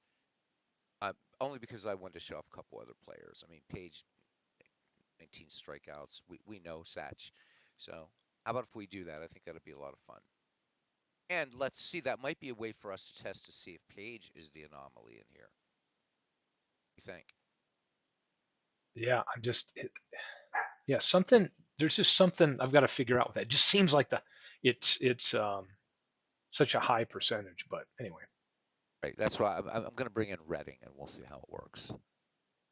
Okay, I'm waiting for a call, kind of thing here. Okay. No, I was waiting because you said hang on till we fire it up. So yeah. That's why I didn't call you, man.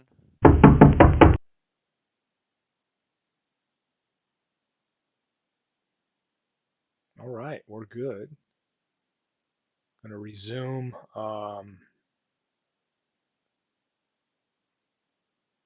Let's do the previous play. All No, right. no, current play.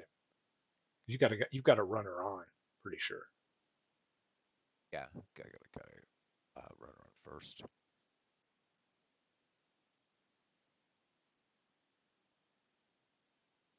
There we go. And it's up to me, so I can.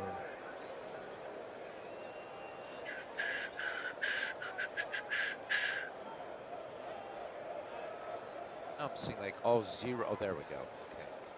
Now the field's messed up, but their percentage is right.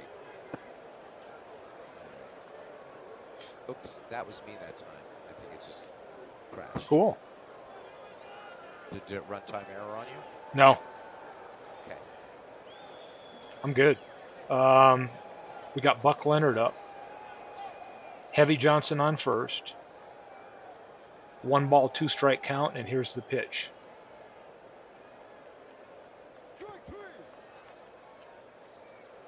Williams picking up strikeout number 8. He's had a pretty good day, unless you're comparing him to Sage's strikeouts, but we do have a 1-1 game. Biz Mackey up, left-handed hitter, 323 hitter with 12 home runs, which is a lot of power for your team, not known for their power. Heavy Johnson on first. Here's the pitch. Ooh, strike 1.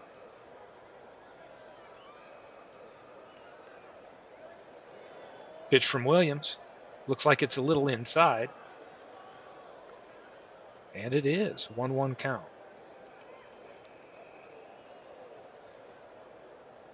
One. Here's the pitch. And this one's sent out deep to right field. Cristobal Torriente in right makes a catch. That ends the inning. No runs, no hits, no errors. After 8.5, we've got a 1-1 game. And as it says in the play-by-play, let's get the bats rolling. And I'm gonna Page, hell of a day, 20 strikeouts. The walks. I'm gonna take Page out though.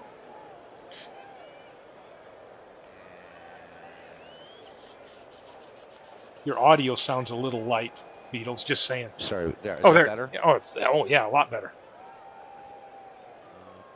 Just trying to decide who I want to bring in here. It's Dick Redding. Cannonball Dick Redding. I believe. So you guys get a little bit of a break here with Redding. You'll be able to see. I mean, obviously he's not going to. Now we have somebody that's normal. Jeff Hunter, so to speak, Hall of Famer also, but yeah. Oh yeah, Dick Cannonball Redding. Jeff Hunter's asking, Steve, where'd you get this cool stadium picture? Where I got it from is these are the 3D models that are in Out of the Park Baseball 23. You have to. They're a mod you have to subscribe to. It's a mod you had to subscribe to. Red Sox fan gave me a link somehow, and I don't know how many multiple gigs it was. I downloaded it, and then I've got them in a folder. I mean, they're too big to email or do anything like that. And then when I can go in there and pull like the actual graphic, and they have them for different years for the different stadiums. That's where I got it from. I may have a link to the chat on Out of the Park Baseball 23 where you can just download all of them in a huge zip file. And after we finish this today, what I may do is come back here in the comment section and drop that link in. I was digging around earlier today and I found a link. So I think I have a link to that zip you can download. It's a pretty big file. But then you can go in and search folder by folder for the parks you want, and then I just drag them and throw them into my action folder. Cool. So we've got Willie Wells and stepping up. Redding with the pitch, and we got a new pitcher, and I'm going to go to the bench for Wells. See who I've got ready to go. Got Willie Wells, my shortstop. I'm going to bring a pinch hitter in here. I'm going to bring in Ben Taylor, big bat, 343 hitter, a lefty. Got a good bench. It's sad not to use him, huh? Ben Taylor, also known as the man that taught Buck Leonard how to play first base. Little trivia there. Here's the pitch from Cannonball Redding. Taylor Strikes out. So I can see Cannonball picks up where Satchel Paige left off. So we have a strikeout here in the bottom of the ninth. Judd Wilson, the third baseman, steps in. Here's the pitch. Ooh, Wilson with the strikeout. 2 down, and we have Bingo to Moss, second baseman. Cannonball.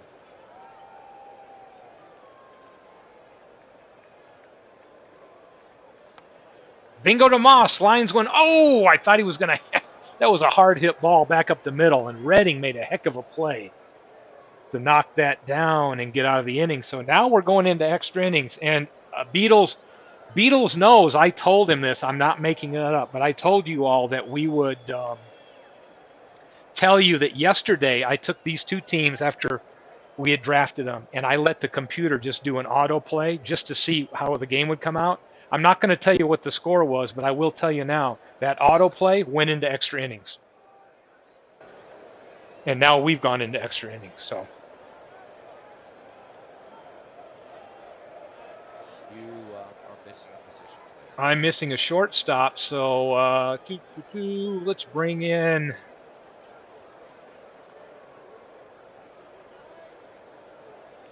Dobie Moore as my shortstop. Robbie Warburg's in this chat and is taking some notes and learning a bit about this. I know he's interested in getting involved. All right. Oh, I'm up. Yeah, again, because my player display's messed up. I'm not going to bother. So I've I'll got be here for like 2 innings till I reboot everybody around. Joe Williams is going into extra innings, but I think I'm going to get a new pitcher in here.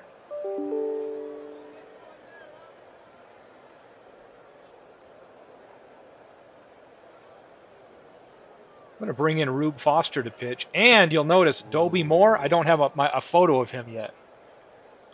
Robbie chimes in. I heard my name. We woke Robbie up from a nap. Apparently. Rube Foster, I think. Robbie, that hopefully you're sort of taking some notes. Again, the teams once the 8 teams are not going to be this strong.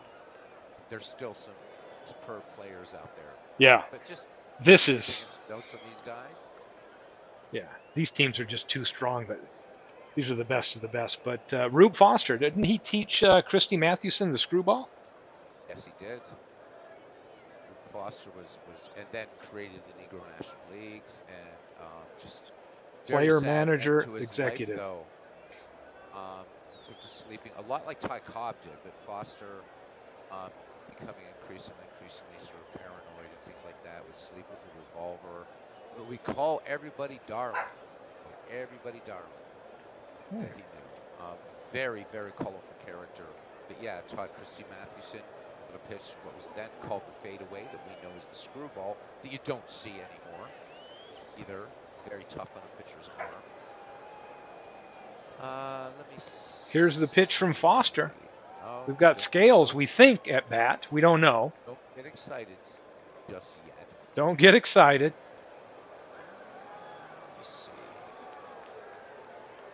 Let me see. Oh man, this is tough.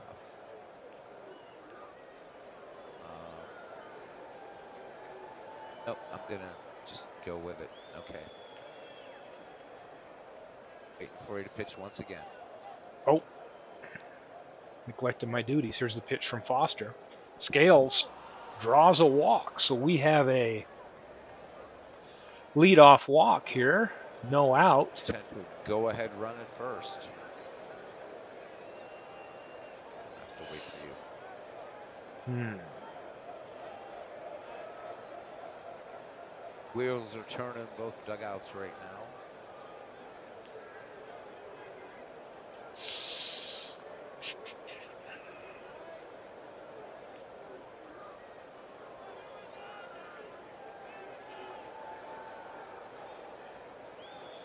Big Clue just said that the description of Rube Foster, he was almost as much a Renaissance man as you, Beatles. Ooh, ouch. No, Rube was...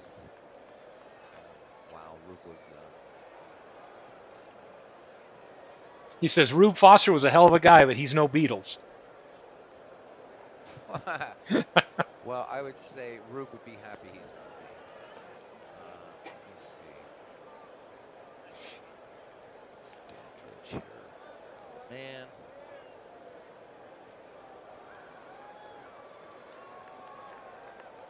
Sorry. I'm just trying to. Let's do this. All right. And MV says he finally received his baseball for Windows, so any help will be appreciated, Beatles. Just so you We'll might have your get you work hooked cut up. out. Oh yeah, we'll get you hooked up, buddy.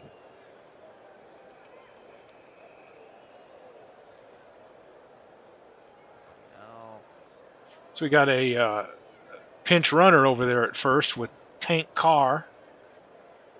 We're back in pitch mode.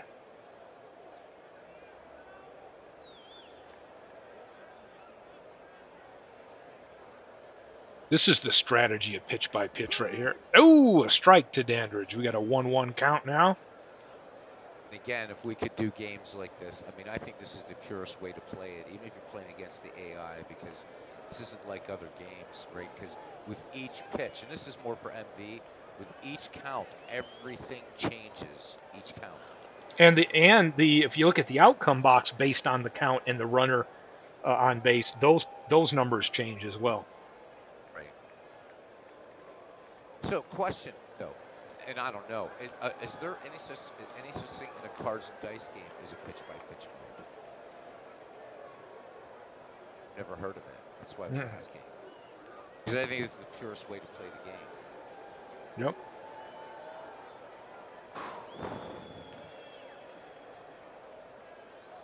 Looking over options here.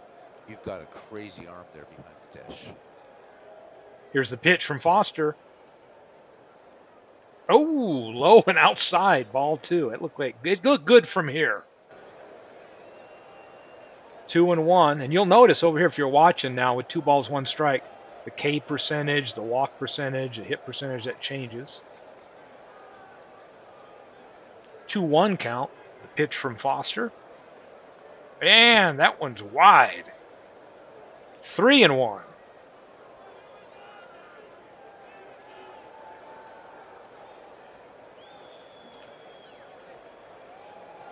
Can you see down below the catcher, Beatles, how it shows the last? It shows ball, strike, ball, ball. I love that. Yes, I love that. I'm just now. I don't play a lot in pitch by pitch mode, so I'm just now noticing that that's there. It's kind of cool. Here's a pitch, right back to the pitcher. Foster over to first, 1 play. DeMoss covering. And it looks like he got that runner down there in scoring position, second base. Pop Lloyd up. Here he is, making his first plate appearance in the game. 325 home runs, 75 runs batted in. The Black Hannes Wagner. Still in pitch by pitch mode for those of you that haven't been with us the whole time. That we've got it set as long as the game's within 2 runs and 6th inning and later, anytime there's a run around, we go pitch by pitch. Rube Foster with the pitch to Pop Lloyd. Ooh. Strike 1. Swing and a miss. Here comes a pitch. Ooh. Ball on the inside.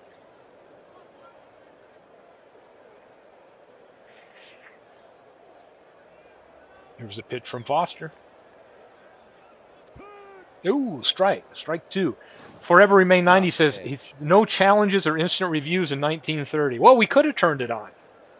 So, Big Clue says that he doesn't know, but he thinks inside pitch card and dice might have results that simulate a count and require a second pitch. That's cool. 1 ball, 2 strike count. Pitch from Foster. And here's one lined into right field. This should get the run home. Torriente grabs it. Lloyd rounds first, stops there, and comes through. Pop Lloyd with the clutch RBI with the go-ahead run here in the top of the 9th. Cannonball Redding up at the plate.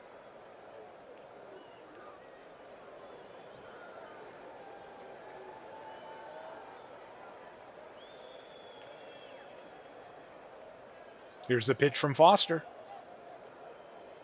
Maybe.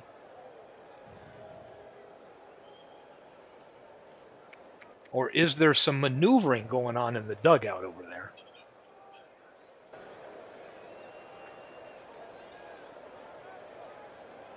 Big clue says the way the game has gone, this may be the ball game. Martin Dihigo. Ego.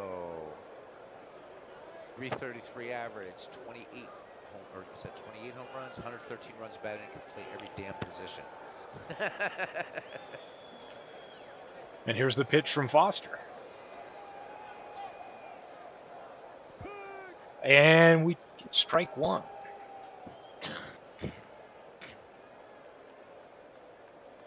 Here's a pitch. Hey, we got strike two. So we're off to an 0-2 count.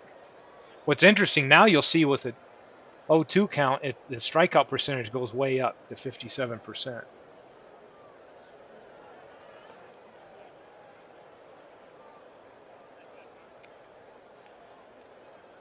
Pitch from Foster. Ooh, just outside.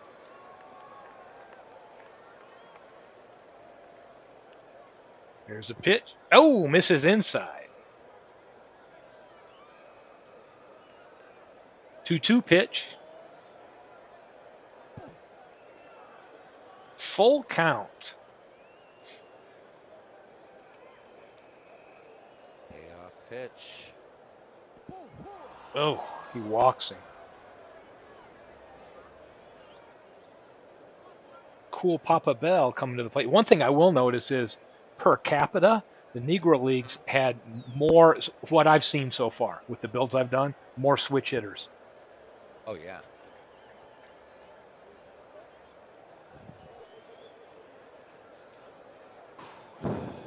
Here's a pitch from Foster. At Runners at first and second. Thank you. Runners at first and second for Cool Papa. Ooh, strike one.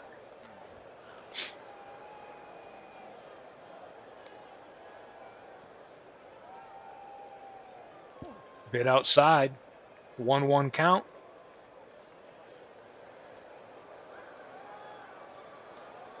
This is nerve-wracking. I love it. I love it. Here it comes. Oh, Bell makes contact. This could be deep. That ball's way back, way back, way back, way back. It's out of here. Are you kidding me? Cool Papa Bell, baby. Rube Foster's going to have to sleep with a gun tonight because Joe Williams might be hunting him down. 351-foot shot. Wow. Still, though, the fat lady hasn't sung. It hasn't sung. That broke it open, though. High fly ball. Charleston looks like he's going to be able to get this one. Maybe. Back on the warning track, makes the catch. And we've got the second out of the inning. You got to stick with my buddy Heavy. I love him. He's done Heavy. Oh, Heavy hits one heavy. I don't even see Stearns going back for this one. And we've got the bats have opened up. Yeah, baby. Oh, my gosh. Stearns just stood there and watched it. He didn't even try to get to it.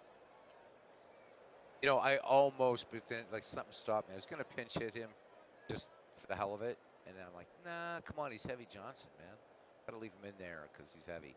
Yeah. My buddy Buck Leonard's disappointing me. I love Buck Leonard, but he's only 1 for 4 today. Come on, Buck. Yeah, look at that. Strikeout, grounded out. He's had a single, but let's see. Yeah. Still a big Buck Leonard fan. Great player. Oh, struck him out. Now we're down to the last at bats, bottom of the Stars' ninth inning or 10th inning. Time to get the rally caps on, and we've got some let me know substitutions. I don't know what I need. Yeah, because you need a second baseman and a pitcher. All right, let me see. Let me see who's rated where and what. Oh, I need a pitcher too. That's right. Yeah, I do. All right, I already know. MV says, hey, the speed team is outpowering the power team. And he's right. It's one of the beautiful things about baseball, right? Anything can happen. All right. And I need a second baseman, you said? Yeah, second baseman. I Well, all right. I'm going to bring in somebody we haven't seen yet, Water Candidate. So George Carr will have a seat, and we're ready to go. Bottom of the 10th. Bullet Rogan.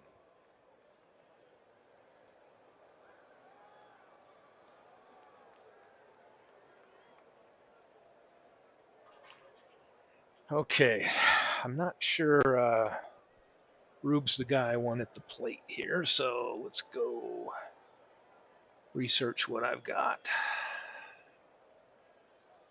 So one of the things that I think that's when Steve, I don't know when he thought about that, but not only guys getting that big bat of Josh Gibson, but I only had one stolen base, which did lead to a run, right? But Gibson's arm behind the dish kind of nullified that. So having this little bit of power coming out of my team has been really nice because running on Josh Gibson is no picnic. No, Papa got one steal. I think I had a caught I steal threw on him out. Yeah, I threw him out once and he got one, right? Well, you didn't go. Well, no, it was somebody else you got. It wasn't Cool Papa. 'Cause Cool Papa stole second and then scored on the double. Somebody else I tried to steal with, and Josh gunned him down like boom, no problem.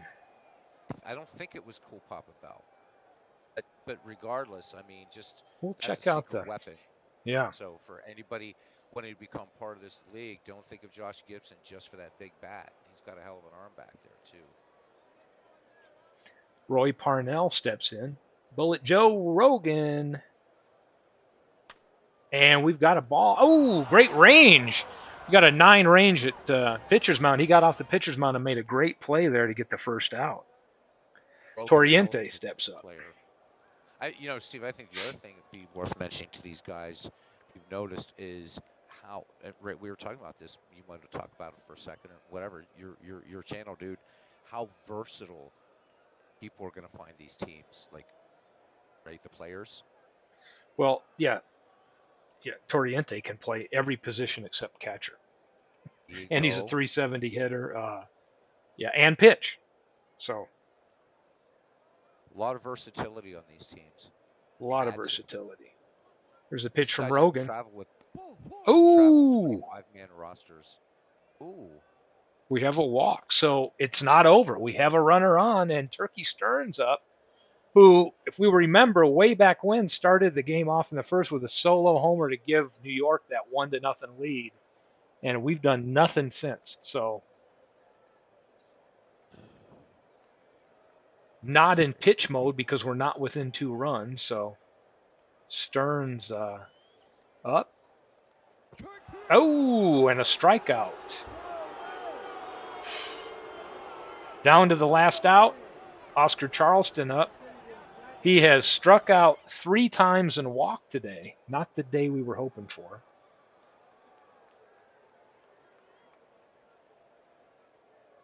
Pitch.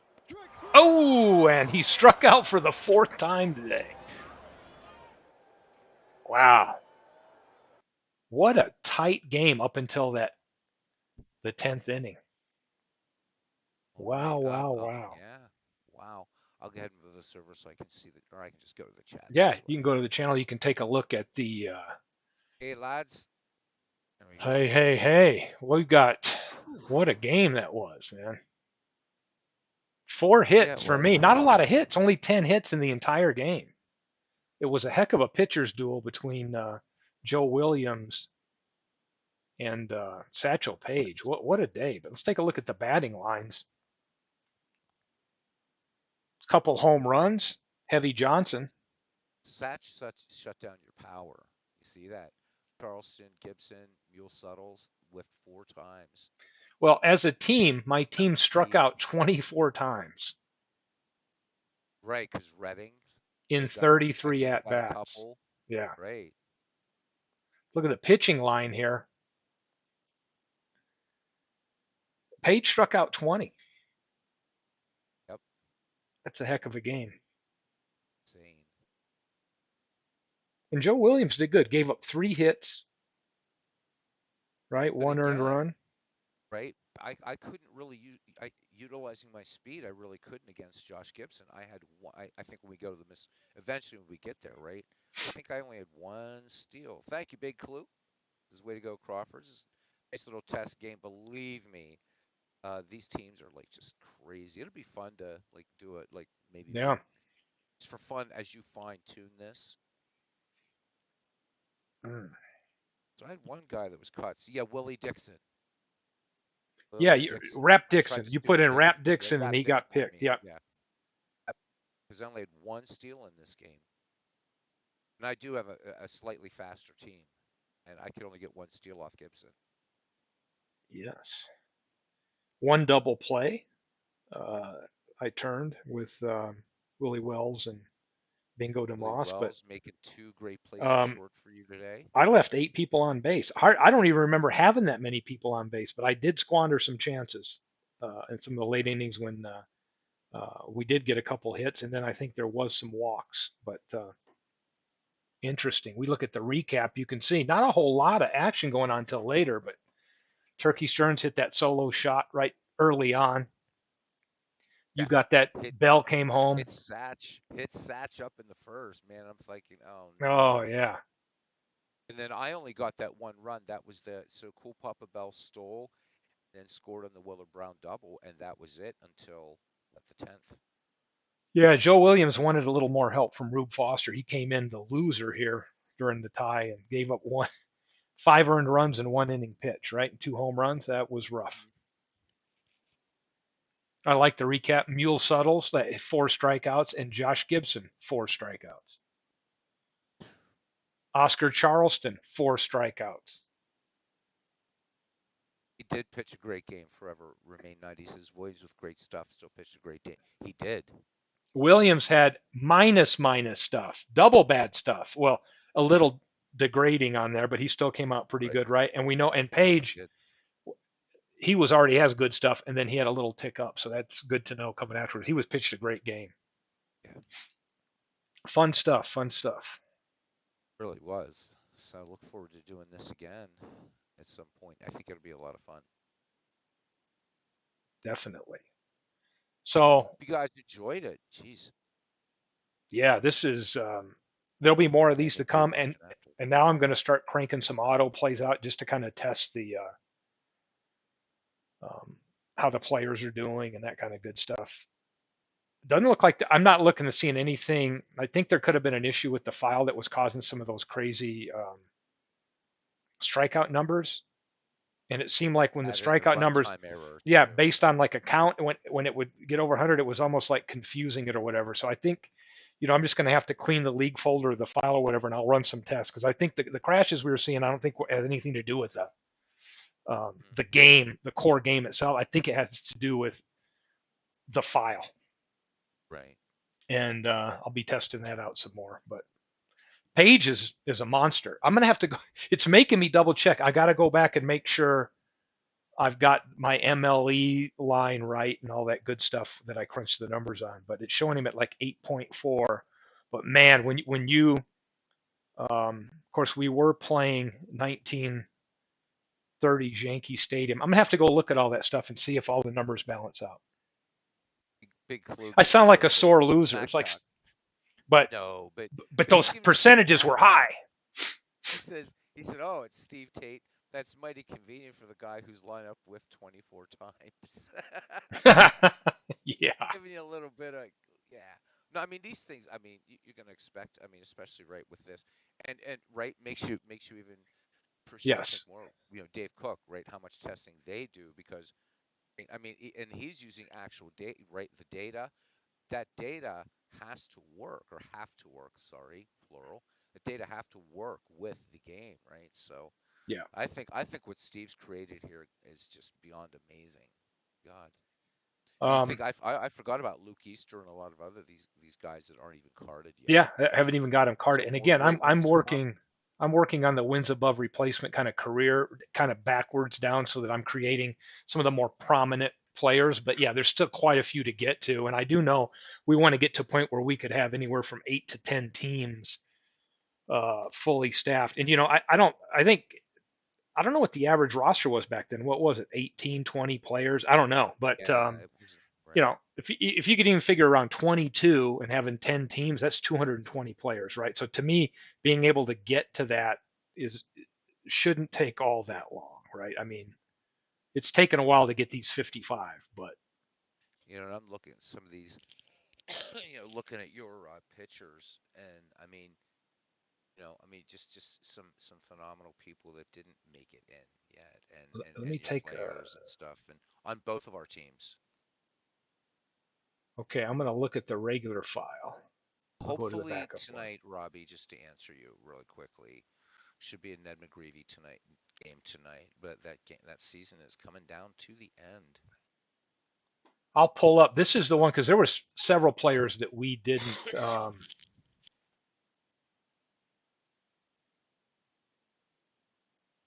didn't draft, right? You can choose Forever Remain 90, well, at least playing head to head, if I'm understanding your court. You can choose to take a pitch or not. And I was taking pitches Yeah, you can take. partially, and for MV, sometimes what you want to do is you want to try to work that count. Yep. Because we're human beings, so you want to try to work that arm. You want to see where you want to try to age pitch locations, and that's why I was saying earlier. Another thing that I think makes baseball kicks the bloody crap out of the other games is it's situational. Like every pitch makes a difference. Um, Yeah. I called a game one night, Steve, on my channel, pitch by pitch from inning 1 to inning 9, and I gained such and these got right. So the real baseball broadcasters, they're dealing with all kinds of stuff. By the end, I got to that game. It came in at like 2 hours and something. But the concentration, even to do it in a simulation like this, so much more respect for those guys that do this for real, right?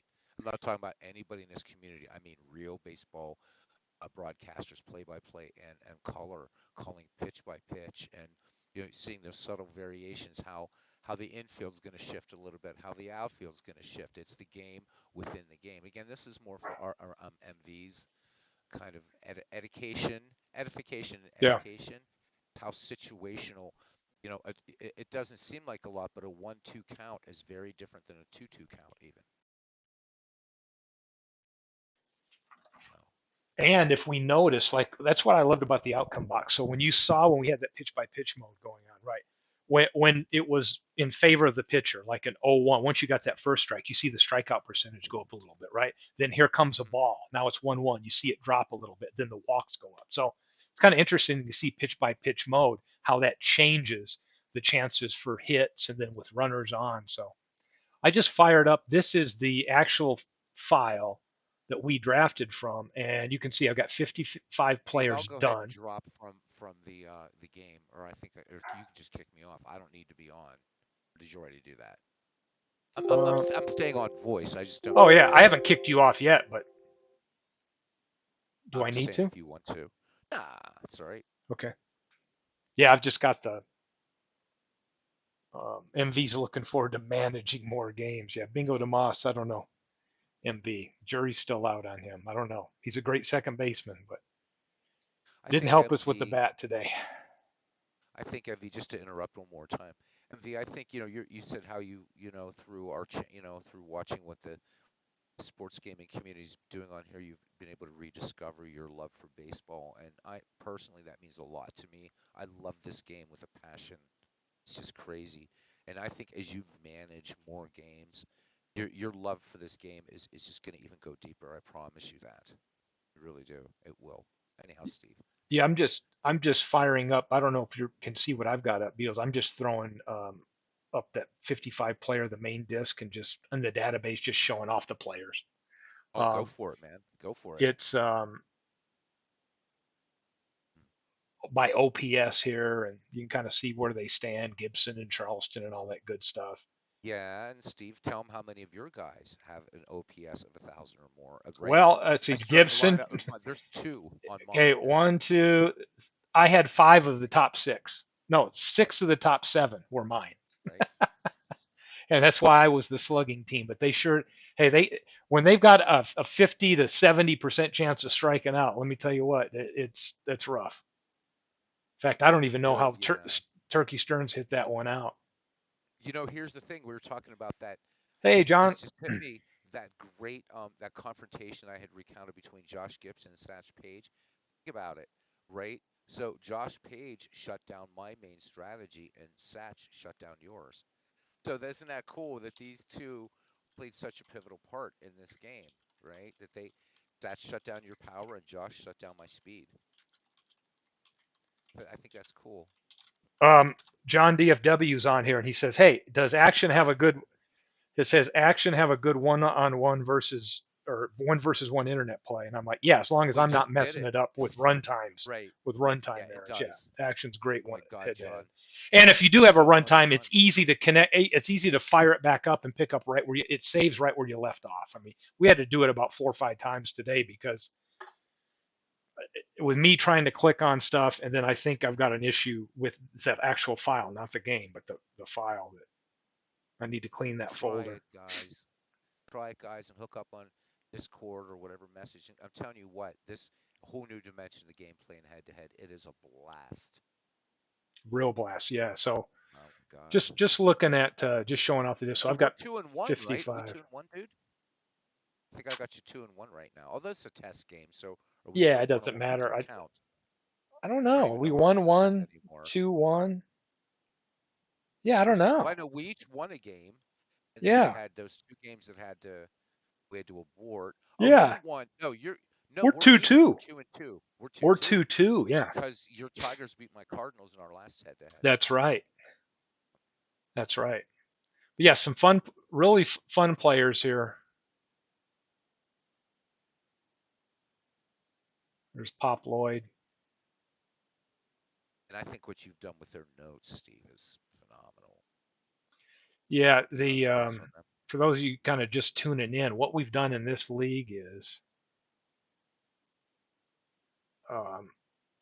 let me pull up one of the teams. I'll pull up the team you were managing here. Well, this it's going to be different. These are going to be mixed together. But if we look at the team, let me go.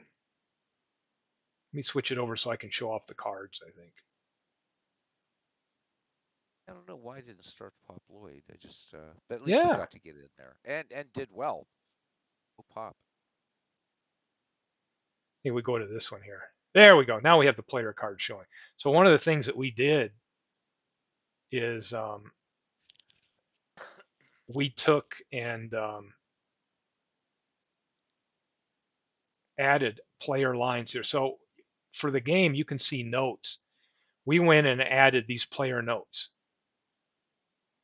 And when you go to your notes section, a lot of the time it'll default and say like Hall of Fame, MVP or whatever. But I found out there's 100 characters you can use. And when you pull up the player's card, um, they will display right here. You got about 100 characters. So I just started putting in a couple sentences about each one. I thought this is kind of neat, like as a history lesson, right? Just a little snapshot. Pop Lloyd, great shortstop, heavy hitter, often batted cleanup, but was also an excellent bunter. So nice little tidbits about the players. Martin Dihigo, a great two-way player, hit for power, had a fine glove and superior throwing arm. So just trying to throw some little information. So as we're playing with the file, I thought, hey, this is a nice touch. I even love to see action expand it and have a little bit more room, even twice as much room on the player card to show this off. So that might be something that I suggest to headquarters. But yeah, really fun with this file right here. And yeah, more to come on this one.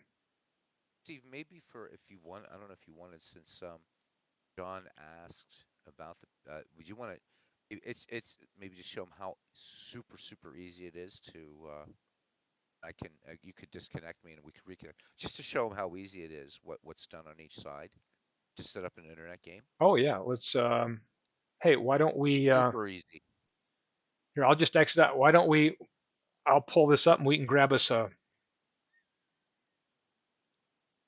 5-year file. What do you think? Sure. Yeah, just to show. I don't think I have time to do a whole game, No, but we but can fire it up. Yeah, I've got about 30 minutes here. Let's pop one up. We'll show John how this works. So yeah, what we're doing Dave here, made this easy. Oh my God. what we're doing, John, is we've logged in and there's instructions at action. We set up a virtual private network through LogMe and Hamachi, and Dave Koch Sports has a lobby here. and that way we can use the IP address here. It just creates a direct tunnel, and then the person could connect with the IP address of who they're going to play. It works out great. So Beatles and I are both in here. Let me. Well, what's the last time I pulled up one of my 5-year files here? Let's do. It's been a while, hasn't it? Yeah. We'll pull up an NL1. So here I'm the host, right? So it really goes off me. I'm the only one that has to have the file. So I pull up my file. I go up here to internet and I say host. So when I say host game session, Beatles, if we scroll over here, we can tell, I think I know who you are right on here. Let me see. Your laptop SDBCUD down here. So this is Beatles. He's going to look at my number up here, this IP address 2576.103.135. He will click to join and he will put that in and I'll hear a call and accept it. And the reason we use log me in is it gets around a lot of the firewalls and all the crap that's so difficult to let people get connected. So what I'm doing, guys, is I'm just uh, the first time, and just in case you have crashes, two things. First, if you want to play while you can write, it's the host that as Steve said can just has to have the file. You don't, but you want to make sure that both of those teams or whatever teams you're using in the file to just play some fun head-to-head stuff, that they are in the same file. So you just create like a blank league and just bring in the teams you want, because if the game crashes, there is one problem. So and Steve and I found this out with our first try at the Tigers Cardinals. So we pulled the Tigers from the National League, or the Tigers from the American League, the Cardinals from the National League. The game crashed and it didn't know where to find the team. So they do have to be Yes. in the same league file, but only, as Steve says, only the host has to have it. So Yep. what I'm doing here, then, I just copied and pasted Steve's IP address. I'm clicking connect on my side, which you can't see, and I guess he didn't send the thing. It says waiting for an incoming call, but it's I'm either not connected to the internet, but I am, so I don't know what's going on, obviously. Anyhow, then you'll click connect. On your side, you'll hear a like a phone ringing. The host will hear somebody knocking on a door, and you're in, and then you set your lineups and all that kind of stuff. Have It's you really pinged cool. me to join? I keep clicking connect, and it's saying I'm either not connected to the internet or my firewall is blocking, which it shouldn't. So let me try to exit out of the game Yep. once. Back in. Perfect. We'll both do that. Tell me when you're ready. We'll fire it up. Right. Because now this is good. If John wants to see it, we can um, Absolutely. fire it up and show him how easy it is. Because it really does play really well Yeah, online. this is super easy. And you got a lot of rules you can set up. Like we set up to go to pitch by pitch mode. If you can set all kinds of parameters, but I think we had it set to with, within 2 runs, starting after the 6th inning, anytime a runner gets on, we go right to pitch by pitch.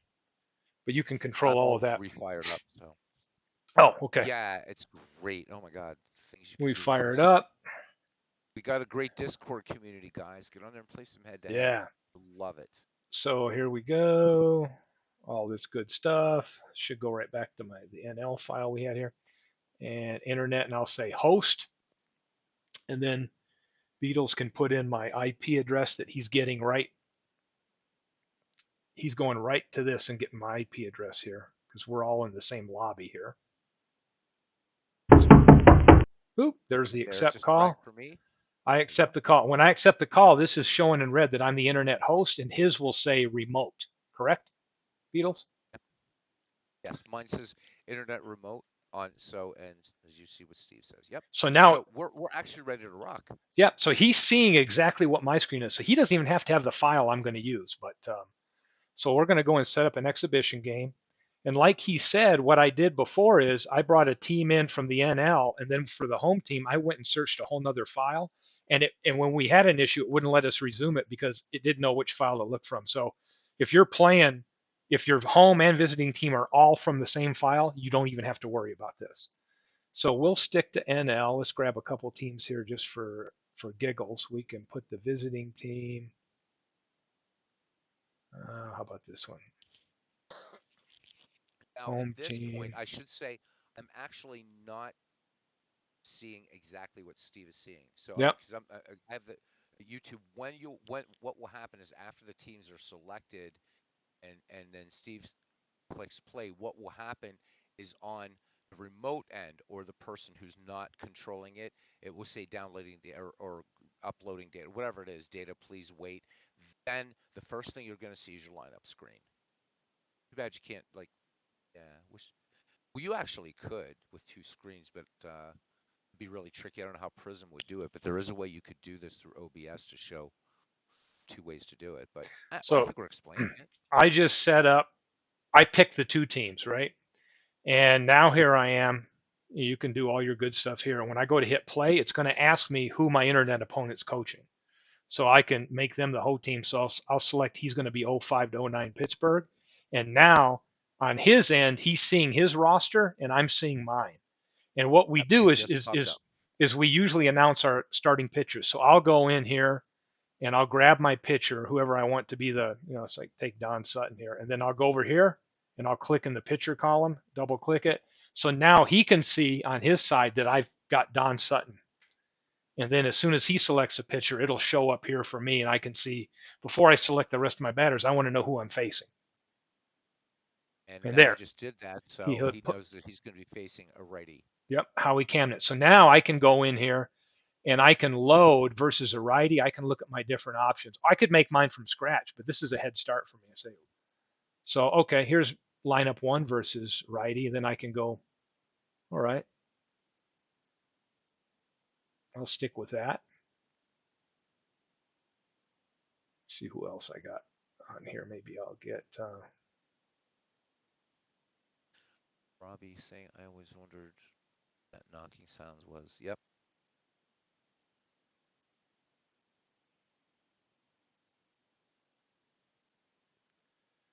do, do, do.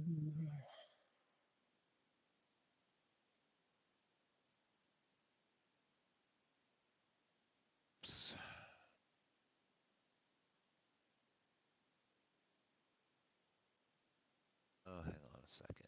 Oh, I'm going to make you a right fielder. There we go. And this one has the DH turned on. So opponent is ready. So now if you look over here at the bottom, that lets me know that my opponent's ready, that they've already selected their lineup. Now I can hit OK too. I'm good to go. Now, you're not going to see the same ballpark, Yep, however. that's true. That's You've important to you've know. got so whoever, like, we're playing at Pittsburgh's home park. So on his end, Beatles is seeing whatever park he has associated with Pittsburgh. And Or in this case, just a neutral park because I have an assigned yep. park. And we're at Exposition Park 3. And I can go in and change that if I want. I could come in here under options and take a look at, oh, well, I could, here I am trying to do stuff. I don't have control. You haven't pitched to me yet, but. Oh, I'll be a nice guy and pitch. So as soon as he selects pitch, you notice this red box over here means I can't do anything yet until he selects. Right now, I've selected pitch, and He now it's selects pitch, and now it's green decide. for me, which means I can hit or do whatever I want. And I can go up here now that I have control and go under preferences and take a look at my park image and see that I have different ones. So, it's fun. Let me try this alternate one, see how that turns out here. Right? Yeah, it's kind of ugly. Oh, you're going to have to pitch again. Right. As soon as I did that, now the control's back to him, so I'll ask him to pitch. He turns it back to me, and then I can go back and change it.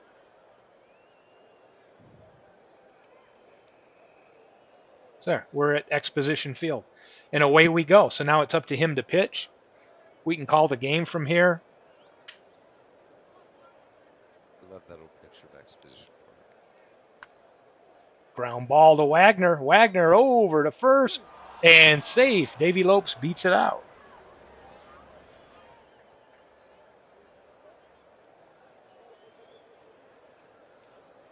It's just that simple. Just that simple. And here's the cool thing. You can see, I've got, he's telling me basically here that he's holding the runner.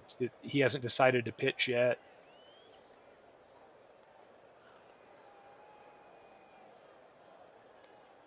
my turn.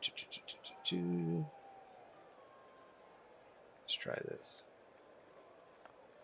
Sack bunt attempt. Playing some small ball here.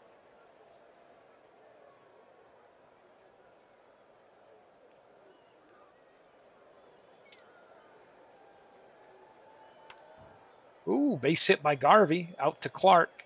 Lopes rounds third. Am I going to send Hopes? Yeah. Hey, we're having fun. Lopes is going to a 52% chance. Let's send him home. Let's have some drama at the So plate. what you'll get then, guys? So Steve's making his, and that's why I don't like to, and right, because YouTube. That's why I like to cover it up, so you won't see the other person's screen. I think that's important. Yep. So he just decided whatever he's going to decide to do, and it's also going to be so if you're the person that has joined the game, you're also going to get a chance. So right here it just says throw home out chance 48%. And I've got a lot, but I'm just going to do it. We're having fun, so I'm going to go ahead. I've chosen yes, so Fred Clark will throw home then. Got the Steve, dogs what going you nuts. Okay. Send got? Garvey to second. Right. So yeah, so the people watching here are seeing the decisions I get, but we're not knowing what your decisions are. Exactly. We don't know what we're. And now it'll resume like you're playing like the AI against the AI. So. Yep. So anyway, hopefully this gives everybody a little bit of idea. If you've just come in or you're wondering about head to head, it's really that simple. And Yeah, and it's so fun. Oh my God. oh yeah, it's fun because of the decisions, and especially pitch by pitch. And do you pitch out? And do you take a pitch? And do you send the runner? Do you bunt? All that good stuff, right? Completely different than playing the computer AI when you're playing another human coach. Oh yeah, love it. Just absolutely love it. Wow, Steve, thanks for all the work that you're doing. You've done everything, and and you may well have done the inaugural game of something that's going to be super, super, super awesome Yeah, all over the place. happy to do it, and I'll keep everybody updated, kind of weekly as I go through and create. Again, I've got major league greats that I've created that are I'll build out too here as I go along and build out the Negro League players so that we've got a good comparison and I can play test and that. So appreciate today you doing this kind of first draft. This is the first time those teams have been play tested. Other than I will let everybody know I ran an auto play yesterday afternoon and my team won in 10 innings 3-2. And it was the same matchup, Page against Williams. So Good stuff.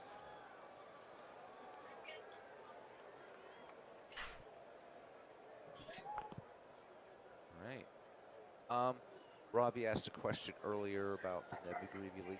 Yeah, I should be doing a game tonight, Robbie. So we'll continue, and I'm going to get that done. Project done. So don't know who's playing yet, but yeah, I'm hoping that when we do our World Series, whoever that's going to be, maybe we could get you guys that we do it head to head. I think that would be a blast. But we'll see. yeah, so I'll look out to tune in and talk some baseball if I get a chance tonight. Check out some dead ball Ned McGreevy. Yeah, I'm hoping not to go so late tonight, but anything can happen. So, all right, Cool. and yep, and this will also tell you that when your opponent has exited the program. By the way, Yeah. so So yeah, it's been great. Had some fun and more testing to come as we build this, as I work on this file. But yeah, awesome. appreciate it. Thank you, Steve. And I will You're be good. sending Beatles periodically some files to test because I know he doesn't mind. He likes sitting there looking at rosters on the files, and I'm sure you won't mind play testing some of the stuff as I start adding players.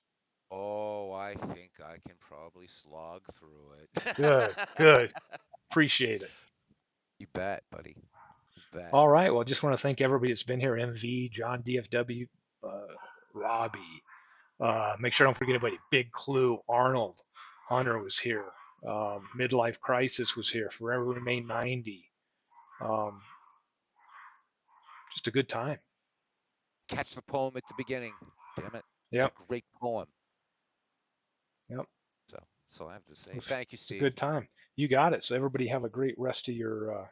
Is it Saturday? No, it's not. It's Sunday. Sunday. Hey, Yeah, and stay tuned. We'll be back some point with some more updates. But till then. absolutely. All right.